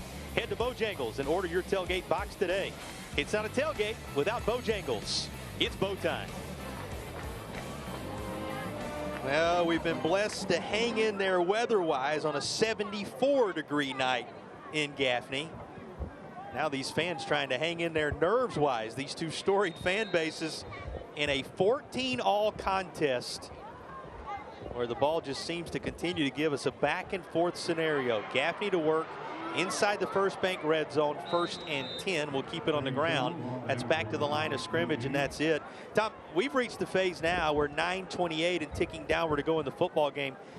Both coaches called their teams over a moment ago in that timeout, probably just said erase from your brain everything that has happened to this point. This is a football game of about 9 minutes to be en route to all your dreams in 2026. Timeout being called for. It is certainly on the table for both these teams. We've got a player down at the 12, it would appear, that's going to be tended to. We've seen a number of players battle through some things tonight, but again, another area in which we've been blessed. Everybody able to continue to this point, but that really is a story as they gather their teams up again here, Tom, that what has been is behind you. Put it behind you. Can't hurt you at this point. Now you battle it out for your goals to be intact at the end of game one, whatever happens across this final 9 minutes. And we'll talk about it later. We'll clean it up later. Stuff always happens in the first game, in a rivalry game as well. And it's one of those situations where, and you mentioned it, Jason, let me take a picture of that. 70-some degrees. When's the last time we've seen that? And the heat has been so difficult in practicing for many teams. It's been really difficult when they had to try to get it done. 2nd down play. Look into the skies, but instead finding Antavian Halls, who ends up in the backfield to snuff this out for Spartanburg. What a great defensive play right there. And we have seen him, and we have seen a couple of others out on the edge. Thomas, one, they have come and blitzed it, and the strong side linebacker there making the play. We have seen Spartanburg time and time again make a play like that when Gaffney has gotten close to the end zone. It seems like to be a breakdown of some sort or just an outstanding defensive play. What a great night for that young man. You think about what he has done on more than one occasion. It may very well end up being one in the program, one in the hearts defensively for Spartanburg if the Vikings can stand tall one more time. Got to love this new look Spartanburg D under the new defensive coordinator. They have bent, as often is the statement in high school football and football in general. They have not broken across the course of this one that often, and it's 14-14 ahead of this third down play. You know, if you love this sport, you love this game, some cut their teeth on 10-yard fight along the way. That's what this feels like, Tom, on the gridiron tonight. Just a 10-yard fight for every inch of real estate. Yeah, I mean, it's emotional. It's a rivalry type game, and well, not a rivalry type game. It is. It is may a rivalry be the game. epitome Definition of it. There you go, the operational definition of a rivalry game, and you get that, and it's game one. And I mean, both coaches, when they get through with this game, they'll go back and clean it up and move on to the next game. But the way it transpired with the 3-yard run by Amir White, a 7-0 ball game at the 7:17 mark, and then Lynch goes in and scores from 12 yards out right before the end of the first half. Then a drive, Bailey scores, and then right back one play, 80 yards, and that's how we've gotten to the 14-14 ball game. Well, and a tone-setting game potentially for your season for a couple of teams that year in and year out have South Carolina championship football aspirations. Who's going to carry some momentum forward from this one? 8:27 left to determine that. Quarterback looking to the air this time. He's got a man down at the 10. It's caught. Remember, the original line of scrimmage here was, before they were backed up behind the sticks, was the 14-yard line. So this gets them back within striking distance here on what's going to be a 4th down play for Gaffney now after the connection. And you like that. I mean, that's the young man that dropped the ball in the end zone, comes back and gets another opportunity in the open field and makes a nice catch, provides opportunity for his team to try to keep it alive here. Are they going to try the field goal again? The extra point's a perfect 2 for 2. But 3 separate field goal tries have had snap issues that have prevented Gaffney from ever getting it up off the foot of Gugu Segara. He is out there once more. This one of the 28-yard variety from the right hash, and a flag before it can go forward. And it's going to be a delay of game that will back Gaffney up on the field goal try. Boy, the special teams moments in this one abound. 7:33 to go. Makes it now a 33-yard try. Now, we told you that Coach Littlejohn and company believe he's good from 50-55 if needed along the way this year. Still from the right hash, a 33-yarder. Line drive kick, found it. Straight up and true. So when Gugu Segara can kick the football, he's been perfect. And for the first time, one of these field goal attempts is cashed in by Gaffney to make it 17-14 Indians with 7:24 to play. That puts the Ingles field goal challenge in effect. A reminder that Ingles is providing $100 to boys and girls clubs on each made field goal this season. We thank our partners and friends at Ingles. Gaffney with a made field goal takes a 4th quarter lead.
Tonight's Dirty Jersey brought to you by Henson's Mulch and More. Here's a guy that was busy early in this one, Tom. Man, oh man, I mean, he's trying to make some plays down the line, and yep, he was a young man. Amir White we're talking about, of course, and pounds it into the touchdown, and he was a young man that just transferred in, got an opportunity to play, and he's been very good tonight.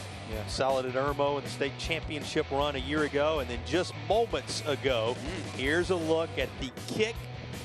He wrapped it around that left upright in order to put Gaffney back out front. 17-14 is the Gaffney lead after that made field goal with 7:24 to play. He got all the scoring started for Gaffney. Did Amir White, who is our dirty jersey of the game, brought to you by Henson's Mulch and More. Gaffney leading it in the latter stages. You just get the sense, though, this one's not quite over yet. No, there will be big night for Amir White on one side, big night for Trenton Lynch on the other.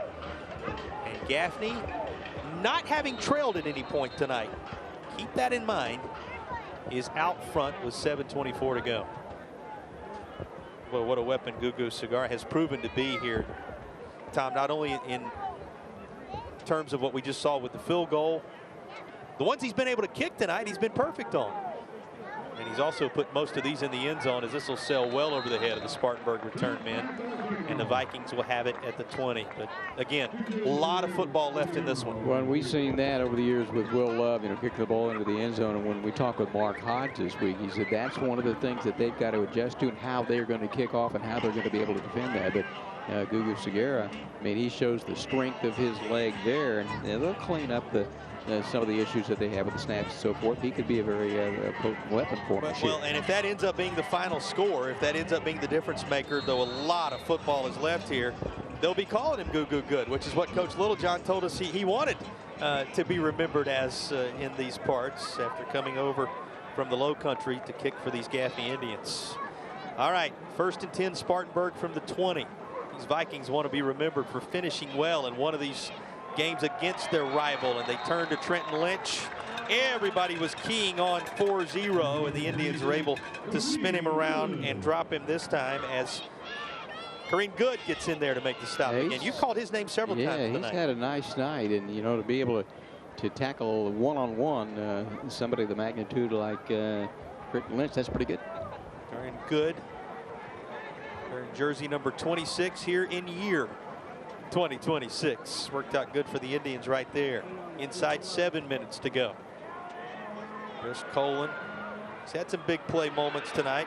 One of them to Jay Anderson down the near sideline earlier. He's got a first down toss to Jay Anderson right here as Spartanburg moves the chains. Yeah, well done that time. Took his time, stepped in the pocket, didn't get in a hurry, stepped up and delivered it. Remember, if you weren't with us earlier, we'll recount it for you. But those of you that were, remember, got a multi-sport athlete here in Chris Colin. That baseball arm has been on display at times. His team going to be backed up just a little bit here after the false start. Make it 1st and 15. Colin, who was one of the standout pitchers, the standout pitcher on Spartanburg's run to the Upper State Championship environment back in the spring. He's been in big games on the baseball playoff side. He was a part of Spartanburg's playoff run a year ago when they made the 2nd round. Saw some playoff action. Was also a starter against Northwestern and Broome.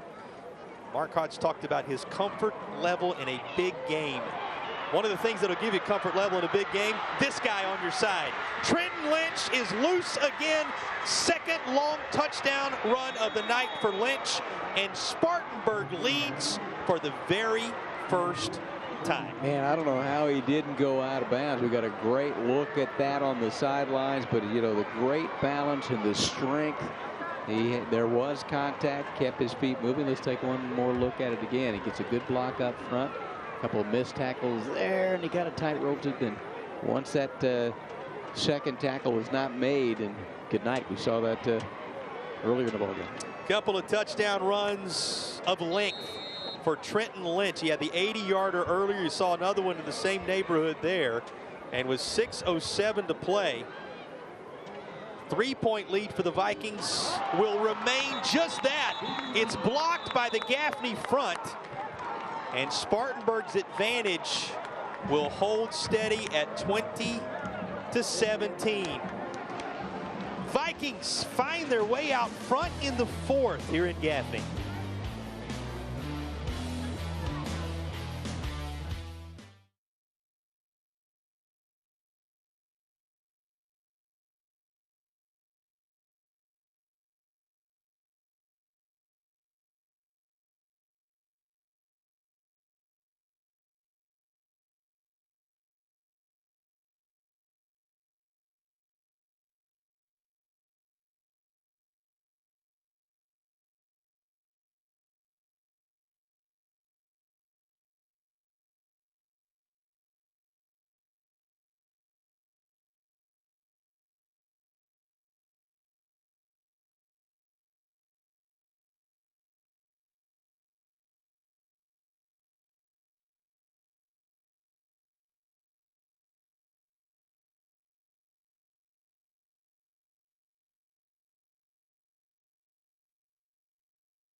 Friday Night Rivals is sponsored by Wade's. Have you had your veggies today? Look who worked their way up the middle on an extra point to make sure Gaffney remains within a field goal. That's Peanut Bailey, who had an earlier touchdown, and it's Geronte Kimbrell, the nose guard for Gaffney, that ended up coming away with the block. The Indians take what could have potentially been a 4-point Spartanburg lead, snuffs it out. It's 2017, but how about the Vikings, Tom? They have pushed ahead for the first time in the football game. They've got to definitely have a game-breaking player, that's for sure. And special teams have been a major part of this story, or lack thereof, or some problems in the special teams. The kicking game tonight. Well, and Gaffney, when they've been able to kick the football, when they've been able to get it off the foot of their young kicker, it's been good in the kicking department. So we'll see what transpires across the final 6 minutes. The return takes it up to the 28-yard line. Mark Hodge somewhat prophetic when he talked about the kicking game on both sides tonight. It has been one of the major storylines. This, the other, penalties, and we've got another to be sorted out right here. Well, you're going down the stretch, and it is a face mask. I kind of thought I saw that as well. It's going to give Gaffney much better field position after the return. I mean, these are just huge penalties. 15-yard penalties. Mark Hodge calling some of his group over, his team trying to finish one of these. The last stretch of games in this rivalry won by Gaffney dating back to 2016. Mark Hodge in his 6th season as a Spartanburg head coach, looking to overcome this Gaffney squad for the first time, pick up a W in this rivalry. He's seen all sides of this rivalry as an assistant, but looking for his first win as the head man for Spartanburg. Right now in command on the road, but a very tight contest. And here's Amir White, who had the initial touchdown run for Gaffney. We showed you some of his work tonight a moment ago. He's back at it just to top that Gaffney logo at midfield. And it's beginning to get late. 5:40 and ticking downward to go in the football game. Well, you've got a couple of guys for Gaffney that you can ride. I mean, White and Bailey. You can alternate them a little bit. Lynch has had basically gone. I think Mason White got 2 carries early in the ball game. So, and then you add the speed of McKee, and you've got some other guys out on the edge. So there's some things that you can do here. But this may be your last time with 5:17 to go. Yeah, with the way both teams run the football, shorter time than you might think. Speaking of running the football, Gaffney doing it well. And how about the movement of the pile right here? Oh. Those black jerseys just continuing to drive things forward all the way inside the Spartanburg 40-yard line. Hey, that's a first down Indians. If they're not going to blow the whistle, just keep going. 5 minutes remaining, and watch the Gaffney line move this pile. And this looks like a scrum. I mean, world's longest tush push there. Maybe. I don't know. Look at that. I mean, you know what? They're not blowing the whistle. They have to stop. So until you hear it, you play on. Ball is on the 35-yard line. 1st and 10 Gaffney as we dip inside 5 minutes to play. These two teams never disappoint when they tangle, it seems. And that Spartanburg defense, hoping to not disappoint, rises to the occasion here. Number of players in on the action. The captain, Tryon Duncan, among others, one of the key returners celebrating this. I'll tell you what, Marquavius Williams, stout, 5'6", 273. Watch him come in, big number 93 there, and help make that play. Well, 2-7 in on the action as well. We've called Isaiah Lipscomb's name on more than one occasion tonight. The Spartanburg D being called upon now. And they'll stand up the ball carrier, Kareem Shaw. Kareem Shaw we've seen in the secondary for Gaffney tonight. He's the brother of corner Aiden Montgomery, who had the big interception earlier. Shaw getting some use on the offensive side of the ball now. Guy who came over from Daniel a couple of years ago. Last year they put him at DB, used him on the defensive side just because you had to have his athletic ability out there, the Gaffney staff said. They use him here in a key spot. So interesting, Tom, we were told and expected, everybody did, you're going to see some of TJ Person, some of Corey Taylor, but with Taylor managing things so well tonight, he's out there with 3:55 to play. Hard to believe they would step away from him. He fires away, but it's incomplete on 3rd down from behind the sticks. And Spartanburg's D, they brought in a new D coordinator this year. Mark Hodge said, I'm going back to a number of the things we used to do defensively. Boy, has it paid off tonight. Yeah, I mean, look at him coming in there, put pressure on and let it go. So we have seen a number of different looks defensively and able to mix them up a little bit, been very effective for most of the ball game. Very experienced linebacking core and secondary for both these teams, but certainly Spartanburg talking about how the linebackers give you so many different builds and different skill sets and how much experience there's been in that secondary. Can they rise to the occasion once more here with 3:49 to play? A flag ahead of 4th down.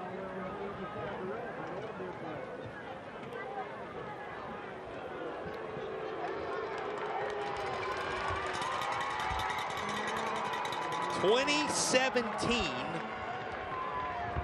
with 3:49 to go and 4th down for Gaffney.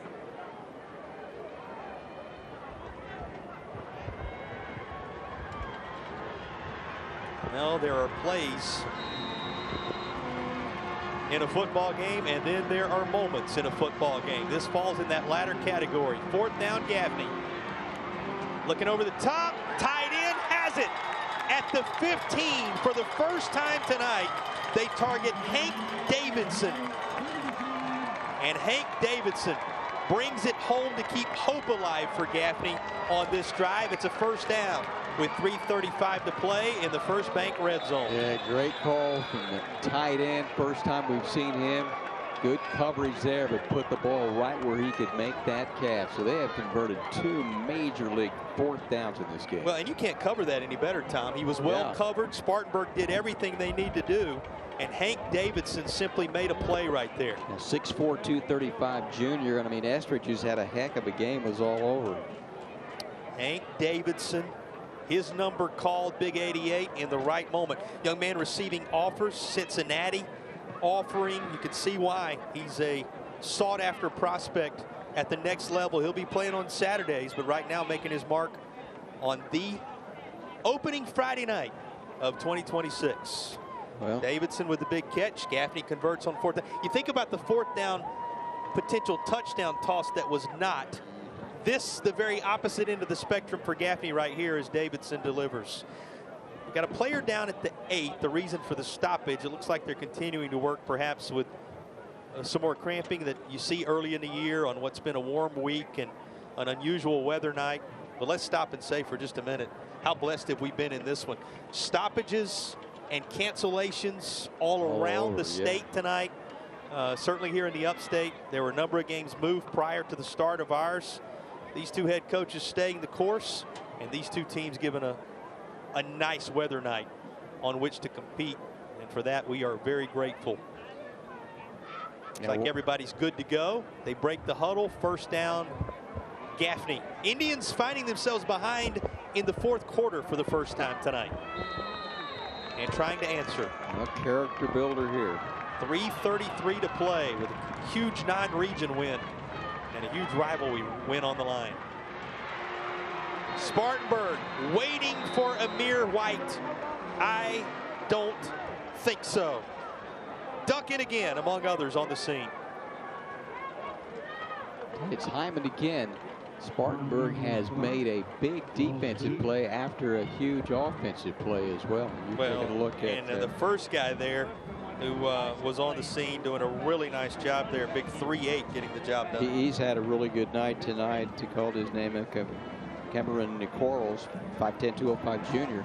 He's been in the mix tonight as well. Quarles and Duncan right side for Spartanburg in the absence of Davis tonight, doing a nice job along with Sanders up front. Quarterback going to try and find some space outside. There will be none. He is covered step for step and stood up out there on nice coverage from Jamal Golden Jr.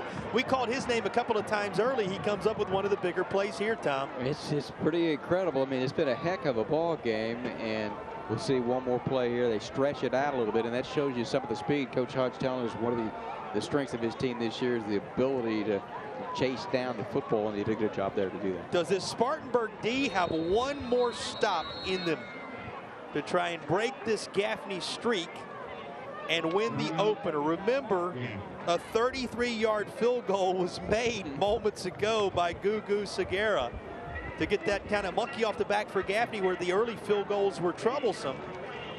They're certainly in his range.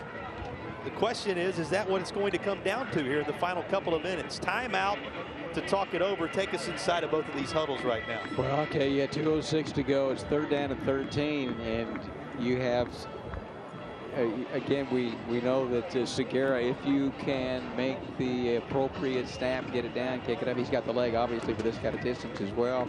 The keys for me for Spartanburg is don't get penalized on this particular play right now. You know, you're at the 17-yard line, so you're in pretty good shape. I might just turn around and hand it off and see what I can get. What did Mark Hodge say to us this week? He wants to eliminate the self-inflicted.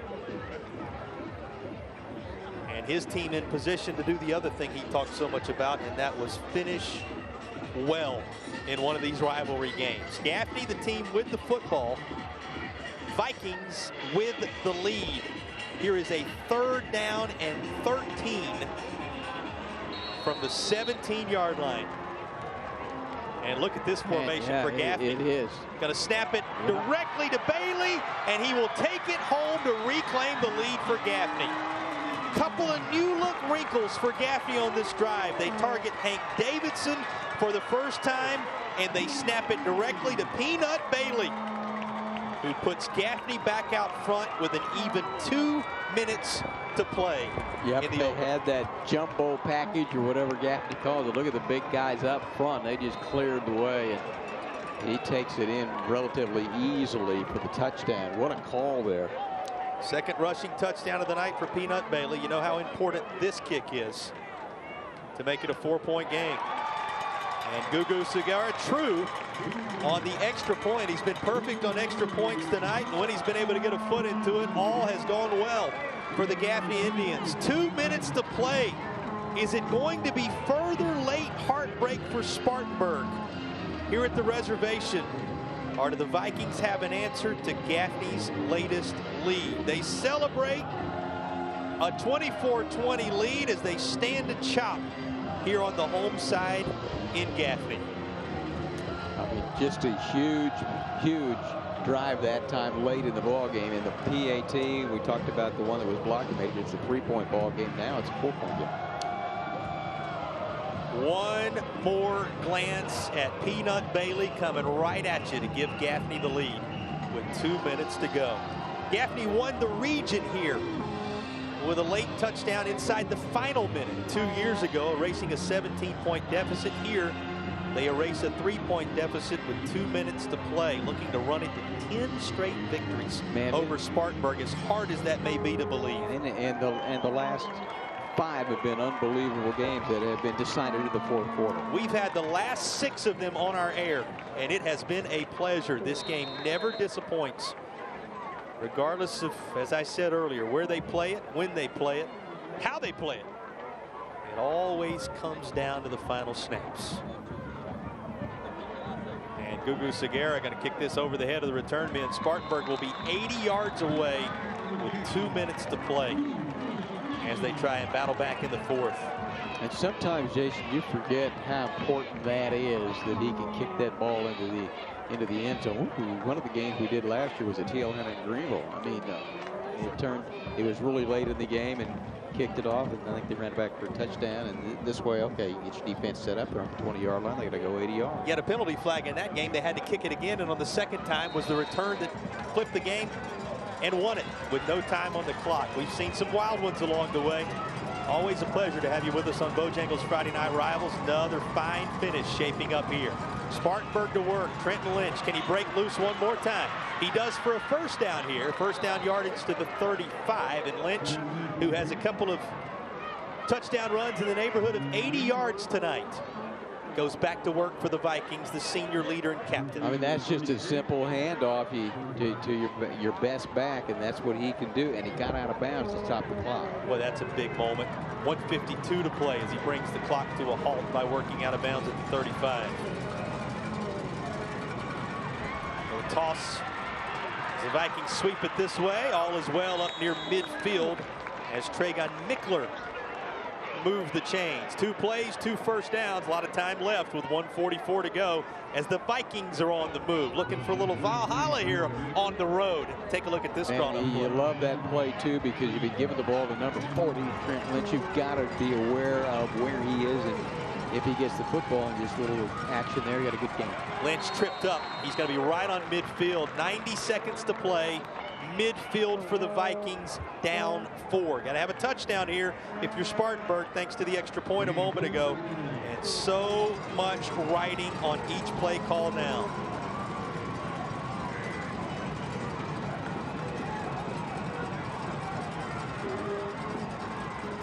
Lynch kept in bounds. A flag comes in with just over a minute to play on a 2nd down run from Trenton Lynch. Let's sort it out. Going to be holding against the Vikings. So back Spartanburg up a little further with an even 1 minute to go. Boy, if you were put to bed with stories of the heroes on both sides of this rivalry and the games that have swung it one direction and then the other, they're about to add a new chapter, whatever happens here in the final minute in 2026 in Gaffney. You got a Gaffney team that's ranked 3rd in 4A, and you got a Spartanburg team that preseason ranked number 10 and 5A. They've lived up to it tonight. Both of them planning to win a state championship this year. One of them about to take the first step in that direction. And the baseball talent zips a pass to the far side. Chris Colin getting the job done as he has shown his arm strength on more than one occasion tonight. Ends up completing that. He has gone to Mickler on more than one occasion. He's got weapons like Bennett, Dawkins, and others that he can turn to along the way. Let's see whether they use his arms or Trenton Lynch with the wheels for the final 51 seconds.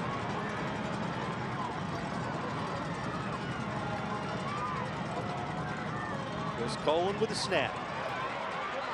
Looking downfield, and that's over everybody's head and incomplete. It'll stop the clock with 45 seconds to play. 2nd down, 10 coming. Got them right where they want them. That was the end of the first half. We had the long pass play that set things up and eventually would score the touchdown with 16 seconds to go. But let's see how they play defensively. Just going to say that one to Jay Anderson is a very important moment in this game. That's a great point, Tom, that you referenced there. This one to Mickler a moment ago. 2nd down, 10 here.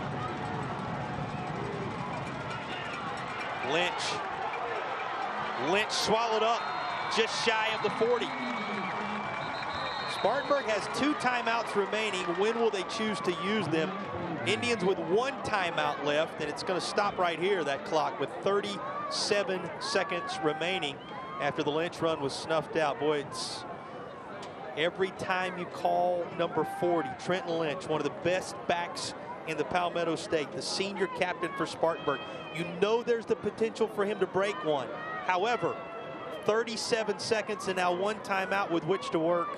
This is where these coaches earn their keep, Tom. Well, it'll be interesting to see because, I mean, you turn around and you hand it off with about 50 seconds to go because you know what he can do. And there are about 4 Gaffney players right there. So, I mean, and defensively, you're probably going to play back a little bit and make sure you play it in, if they complete it in front of you, that type of situation. So you might fake it to him and maybe step back and let it go. As important here, now 3rd down for the Spartanburg Vikings at the 42-yard line. 3rd down and 10. As the incomplete pass and then back to the line of scrimmage. All they've mustered on this set of downs. And that's going to be disrupted by a quick flag, and the incompletion would have been negated by a holding penalty against Spartanburg anyway. Few precious seconds go off the game clock. They'll back the Vikings up with 31 seconds to play. Yeah, onto the backside there, you can kind of see that pulled down one of the defenders out on the perimeter there a little bit, and going to back them up a little bit more. So continues to dwindle down, and sometimes in sports you can't get there soon enough. Well, nights like this, as far as I'm concerned, they can roll on forever. Another memorable chapter between Spartanburg and Gaffney. Indians lead at 24-20 at home. Spartanburg right on that Gaffney logo at the 48 for the 3rd and long. And they've got the arm back there to do it. Collision, and there will be no flag. So 4th down, and the ball game on the line now from Spartanburg from midfield. Yeah, chose to just rush 3. Skyler Douglas thought he got interfered with there. No flag. What's available to you right here? You know you've got the arm in Chris Colin. Obviously Lynch a weapon, but it's tough because you're looking at 4th and 20. What does Spartanburg have to work with? Well, you're going to have 3 down and just watch it. They're going to be back there about 15 yards or so. Make them play it in front of you if you can. Vikings need the 32-yard line to avoid seeing the Gaffney streak in this storied rivalry run to double digits. And timeout is called for. Spartanburg burning a timeout with 23 seconds to play. And these are the moments you live for when it comes to high school football.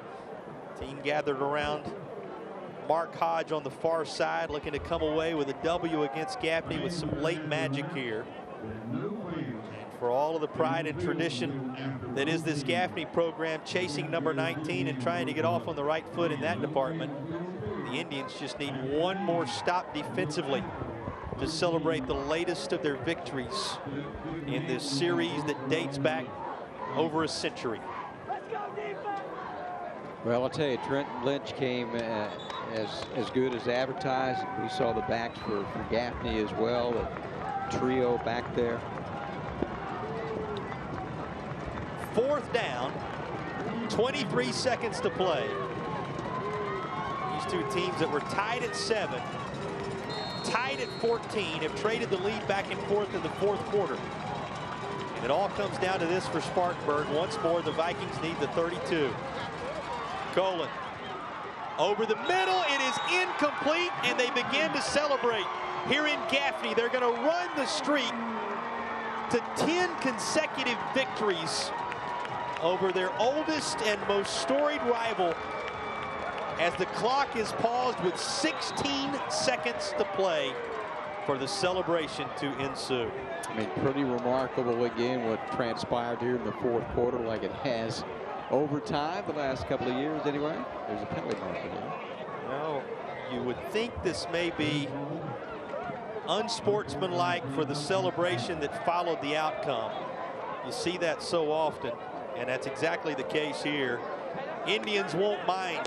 They're going to have the football, a chance to kneel it down and call it a W with another come-from-behind win, not of the nature that we saw from those come-from-behind wins in recent years, but one in which they still come from behind. Spartanburg took its only lead by a count of 20-17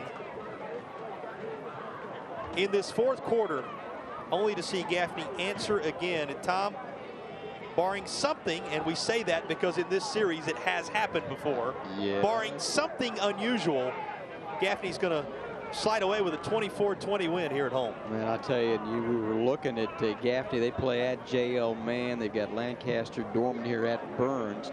And again, with the reclassification, you're still going to go in and play them. And we talked about Spartanburg. They're at Lancaster and others, some of those new region scenarios for the Gaffney Indians now as well. And they play Spartanburg at Greenwood. Greenwood 7th in 4A. They play Dutch Fork and Burns at home in the next couple of games, and they play. We asked Mark Hodge about his schedule, and what did he say? What did he say? We said, Coach, what do you think? Schedule. He said, have you seen it? Yeah, that's always, have you guys seen it? Have you seen it? That speaks volumes. Well, we would say that about this rivalry, year in and year out. Have you seen it? Well, if you've been watching for the last 10 years, you've seen Gaffney come out on top. The Indians surge from behind, reclaim the lead with 2 minutes to play, and hang on for a 24-20 win at the reservation tonight. Another memorable chapter in one of the historic rivalries in the Palmetto State. Yeah, game one, a lot of ups and downs, a lot of emotion in this game, a lot of penalties in this game, but, you know, enough done well by Gaffney to win the game. And can you do that real-time math when we come back? You were talking about how many points have settled it across the last few in this rivalry. Plus 4. Going to be worth revisiting, as will this victory for Gaffney. 24-22 the final tonight in Cherokee County.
On a night like tonight, one word comes to mind. You consider the weather situation here in Cherokee County. You consider the health of all the players at the end of the game, and you consider the competitive nature of the latest chapter in this rivalry. The word that comes to mind, blessed. Another one that it was a joy to be a part of, and we're happy you chose to spend the first Friday night of the fall, in our estimation and definition anyway, right? For 2026 with us here on Bojangles Friday Night Rivals. And Tom, no better way to say it than underscoring what we've said a couple of times tonight. When Gaffney and Spartanburg get together, this game, it was selected as the national game of the week on more than one occasion previously on our air.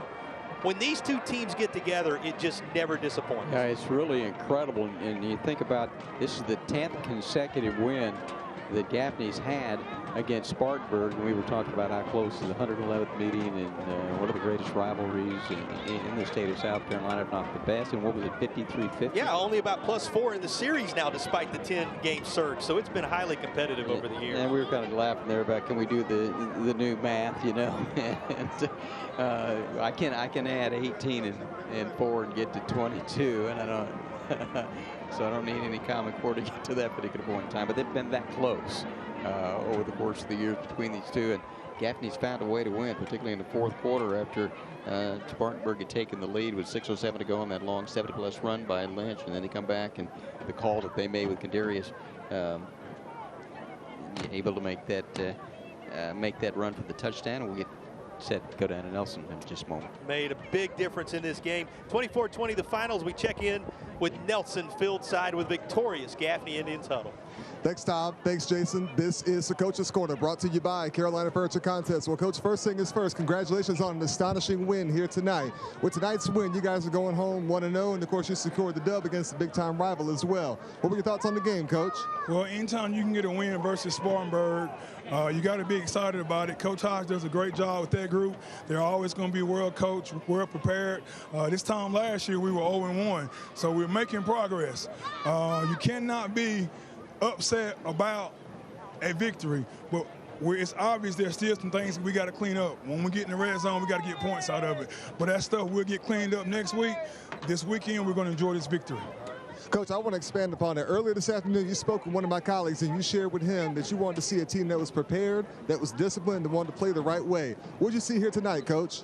Well, I saw a team that played. I'm not sure about the whole discipline thing, but we're gonna work on that.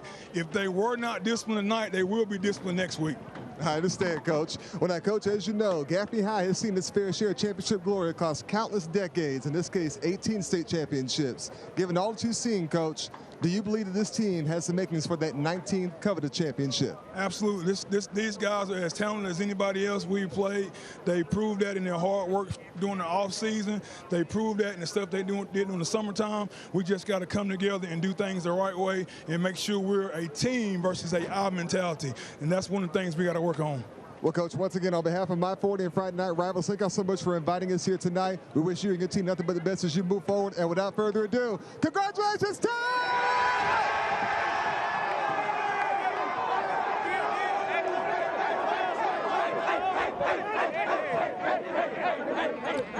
just go ahead and park the Friday Night Rivals truck right here for this rivalry. Another classic between Gaffney and Spartanburg. The Indians once again find a way here at the place they affectionately call the reservation. 24-20. Another close contact. It's going to remain an additional heartbreaker for the Spartanburg Vikings. You can add it to the list of late, Tom. But credit the Gaffney Indians, they did enough. Here's a look back at some of the key moments from this one. Both teams really good defensively early. Yeah, there were a lot of penalties in this game. It's, you know, hard-fought game, rivalry game. You knew it was going to be a lot of emotion, and then you see the power run there by Amir White, able to take it up with a touchdown. And, you know, Trent Lynch was outstanding as well. Everything you wanted. Gaffney on top, 24-20 to open a new season in Cherokee County. How